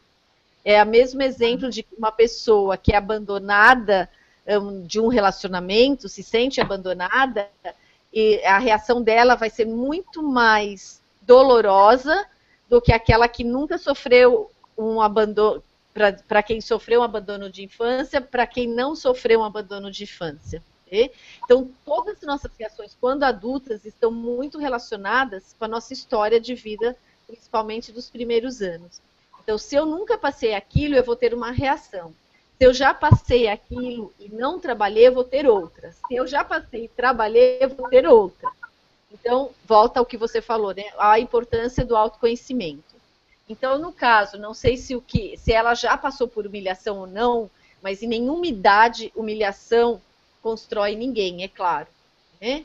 Eu só quero enfatizar que se a pessoa já passou por isso e está passando de novo, fica muito mais complicado ela lidar com isso, porque ela muitas vezes está no limite dela. Então, se ela, independente de agora, se ela passou ou não, como que eu faço para respeitar essa pessoa e ao mesmo tempo ela me humilha, eu não quero agredi-la verbalmente, né? Eu creio que seja, primeiro, manter distância dentro do possível. Porque muitas vezes, se é um familiar que mora junto, você não tem como manter uma distância, mas você pode, de alguma forma, não estar também 24 horas com aquela pessoa. Né? Sempre que alguém te abusa, principalmente emocionalmente, ou fisicamente, ou sexualmente, a orientação sempre é mantenha um certo afastamento, dentro do possível. Como agora há pouco a gente falou, tem familiares que você não tem como cortar um vínculo, né? Você não tem como se distanciar. Então, eu creio que é importante, claro, apesar da pessoa, da idosa, não estar respeitando-a, mas ela, dentro dos valores dela, manter uma distância, continuar o respeito para com ela, mas também, e muitas vezes, vamos supor, num momento ela pode sentir muita raiva das coisas que ela ouviu dessa idosa, de volta, né, em relação ao exercício da carta, que eu falo, às vezes você não precisa falar para a pessoa, mas o fato de você colocar para fora é isso que nos impede de adoecer. Não são os nossos sentimentos reprimidos, mas a não expressão deles que nos adoece. Então, caso ela sinta raiva ou qualquer sentimento negativo em relação a essa pessoa idosa, ela pode sim pegar papel, caneta, escrever tudo que ela estiver sentindo, tudo que ela gostaria de dizer para a pessoa, depois ela pode queimar, rasgar, mas isso não vai ficar dentro dela, não vai fazê-la adoecer. Porque muitas vezes, numa situação dessa, é muito comum a pessoa ficar, por exemplo, com dor de garganta. Né? Porque ela quer se expressar, falar, mas ela reprime para não causar mais problemas, e aí ela somatiza e o corpo vai gritar por ela, vai tirar a voz dela. Né? Ela fica com uma dor de garganta, fica sem voz. Então, a intenção sempre é prevenir que a pessoa adoeça. Então, sentiu algo, né, diante dessa humilhação, escreva, desabafe. E dentro do possível, manter distância da pessoa. Se alguém puder dar mais alguma opinião? Rose, eu gostaria de acrescentar. Quando a gente vê cenas assim de humilhação, de bullying, assédio moral, né, conflitos dentro de casa, ou o marido batendo na esposa e assim por diante, a gente fica imaginando como é que uma pessoa pode aceitar isso. É que essas situações, elas não começam nesses extremos, elas começam aos pouquinhos. A pessoa faz um comentário ruim hoje, amanhã faz um maior, e assim, à medida que a pessoa ofendida vai permitindo, isso vai continuando. É como a gente aquece o caranguejo. Não sei se vocês já comeram caranguejo. O caranguejo, vocês conhecem o caranguejo? Sim. O crustáceo? Então a gente Sim. coloca em uma panela fervendo, né? Só que é o seguinte, se você pega o caranguejo vivo e coloca na panela quente, se você fizer isso, o caranguejo sai dentro da panela. Aí como é que prepara o caranguejo? Você coloca ele na água fria e vai aquecendo a água. Então aquela água esquentando naturalmente, o caranguejo vai ficando lá dentro, até ele não suportar mais e virar comida, né? Então os relacionamentos, esses atritos, eles são assim, eles começam com pequenas coisas e vão crescendo. Se você não interrompe, eles vão ficando cada vez mais violentos, cada vez mais violentos, cada vez mais agressivos. Então é preciso ter a interrupção disso, porque é uma bola de neve, ele vai agravando, né? E precisa sempre ter, por mais que tenha o cabelo branco, por mais que seja uma pessoa mais velha, você precisa dar um basta. Mas há também um outro lado. Por exemplo, na minha casa, a minha avó desenvolveu o Alzheimer muito cedo e muito rápido. e a gente percebeu que ela deixou de ter os seus filtros. Então, todos os seus preconceitos, todas as suas... aquele freio, aquele filtro que a gente coloca, não vou dizer isso para ofender alguém, ela perdeu, então ela ofendia mesmo as pessoas. Até a gente entender que fazia parte do Alzheimer isso. Mas não justifica. A pessoa que se sente ofendida, ela precisa dar o basta ali. Ela não pode continuar, né? Então, pode ser a terapia de escrever, ou de você conversar com a pessoa. Porque outra coisa, todos nós nos achamos pessoas maravilhosas, né? Nós nos achamos pessoas quase que perfeitas. Para a nossa própria autoimagem, nós somos pessoas muito bacanas. Então, às vezes, você está agredindo lá a pessoa e não se toca que está sendo agressivo, né? E a pessoa também não reage, não esboça ali um sentimento, ou também, há pessoas também que não percebem o sentimento. Você briga com alguém, tem pessoas que não conseguem ler a expressão, a pessoa ficou triste com aquela palavra, a pessoa ficou triste com aquele comentário. Aí, as pessoas têm dificuldade de perceber isso no rosto dos outros. Então, é uma coisa. Primeiro tem que interromper, não pode deixar se prolongar que vai gravando. Então, todo mundo tem que ter a mesma importância, todo mundo tem que não permitir que essas coisas aconteçam, né? É a nossa contribuição. Legal, gente. Mais alguém gostaria de complementar? Obrigada, Giovanni. Obrigada, Rose. Eu gostaria de falar uma coisa. Eu acho importante, eu concordo plenamente com o que eles disseram. Infelizmente, essas situações, se ela é filha, né, dessa senhora que é muito agressiva e que humilha as filhas, eu acho que tem um ponto para a gente olhar, porque geralmente uma pessoa mais idosa, ela provavelmente, isso faz parte da história dela também. Se ela é tão agressiva assim com as filhas, tão rigorosa, tão crítica, ela provavelmente é o dobro ou o triplo desse criticismo com ela mesma. Então, ela também é uma pessoa que pode estar sofrendo muito e que nunca foi ouvida, e que talvez esse comportamento seja um escudo, uma forma de se proteger, ou ela tem que ser assim, ou ela imagina que ela tem que ser assim para ela se proteger. Eu acho que sempre que a gente traz a consciência alguma coisa, pode ser demorado, pode ser complicado, porque ela já tem mais idade, ela pode ter uma resistência ainda maior em observar certas coisas, mas é importante trazer para a consciência. É isso que o Giovanni falou. A situação tem que ter um basta em algum momento.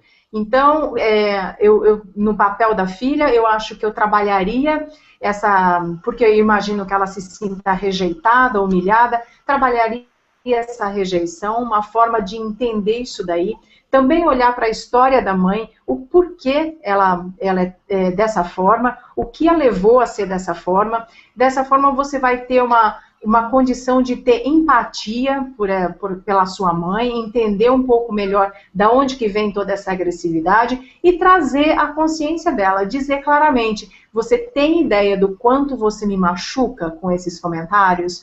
Ou algo assim. Eu acho que não tem uma receita clara de como falar, mas tem que vir de um lugar de compaixão, de amor, para tentar resgatar o relacionamento, preservar o relacionamento. E se não, como a Rosemary mencionou e que eu mencionei no início, buscar aquele afastamento seguro, né? Ou distanciamento, né? Ou a aproximação mais segura possível. Chega um momento em que você realmente não pode se permitir ser humilhada e ser abusada dessa forma, porque não deixa de ser um abuso, né? É um abuso emocional, né? Com certeza. Gente, obrigada. Nossa, maravilhoso esse hangout. Dá para dar vontade de continuar, né? Mas já são 10 para as 11. O pessoal deve estar já na hora de dormir. Então, eu vou pedir para cada participante só fazer suas considerações finais, deixando seus contatos, site, e-mail, para a gente finalizar, pode ser? Aí a gente começa pela Creuza, pode ser, Creuza? Pode, com certeza. Eu quero agradecer essa oportunidade, foi um prazer estar aqui com vocês.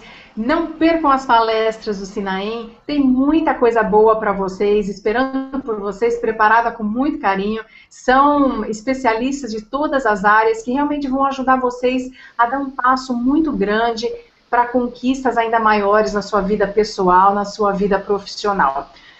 Eu vou estar falando sobre autossabotagem e sobre uma dica de como você lidar com o crítico interno em apenas 4 passos. Como minha área é de criatividade, então vai ser uma dica bastante criativa. Não perca a palestra.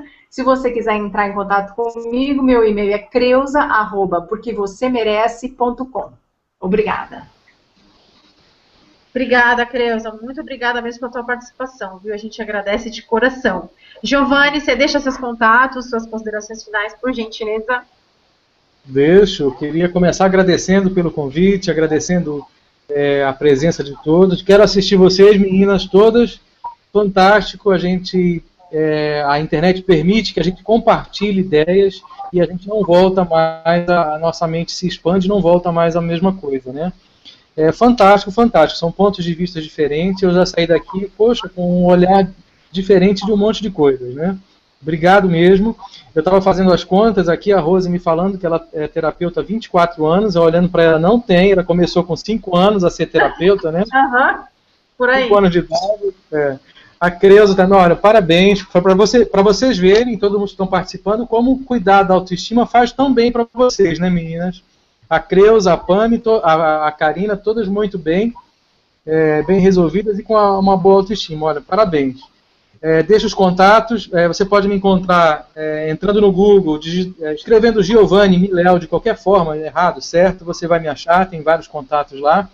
Mas o meu e-mail é Giovanni, Giova2Nzi, Mileo, M-I-L-E-O, @hotmail.com. E aí, mas basta procurar no Google que você vai encontrar, né? O nosso vídeo, a nossa apresentação é sobre as diferenças entre homens e mulheres.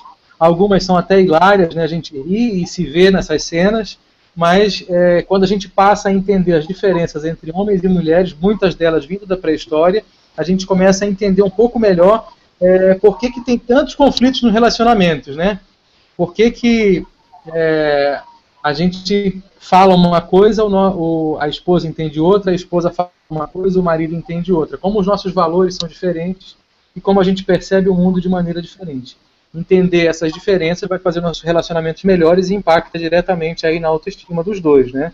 Tanto dos homens quanto das mulheres. Então, obrigado, Karina, Creuza, Pami e Rose, né? Parabéns aí, muito obrigado. Quero ver a palestra de vocês e não perder mais o contato, né? Um grande abraço. Eu que agradeço, Giovanni. Obrigada pela tua presença aí, obrigada pela participação. Pami, você pode fazer suas considerações, deixar seus contatos. Claro, com certeza. Muito obrigada, Karina, muito obrigada a todos. Foi um prazer estar aqui com vocês nessa pequena prévia, né, uma pequena demonstração do que é o Sinaem e de tudo que os participantes têm a ganhar em participar das palestras. O meu e-mail é pami@pamigarcia.com. Quem quiser pode entrar em contato comigo, tá bom? Muito obrigada. Obrigada, Pami. Rose, é contigo agora. Karina, super obrigada. Por mais que tenha passado o tempo, dá vontade de ficar muito mais, muito legal. Agradeço a todos, foi muito bom conhecer vocês também, você que está aí do outro lado nos assistindo. Realmente, reforço o convite, participe de todas as palestras do Sinaem, todos estão com certeza fazendo com muito carinho.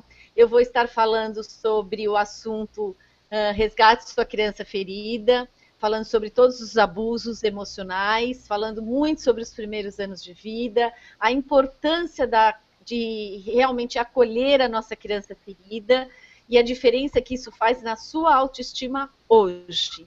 Porque muitos dos problemas atuais que nós temos está sim relacionado com os nossos primeiros anos de vida.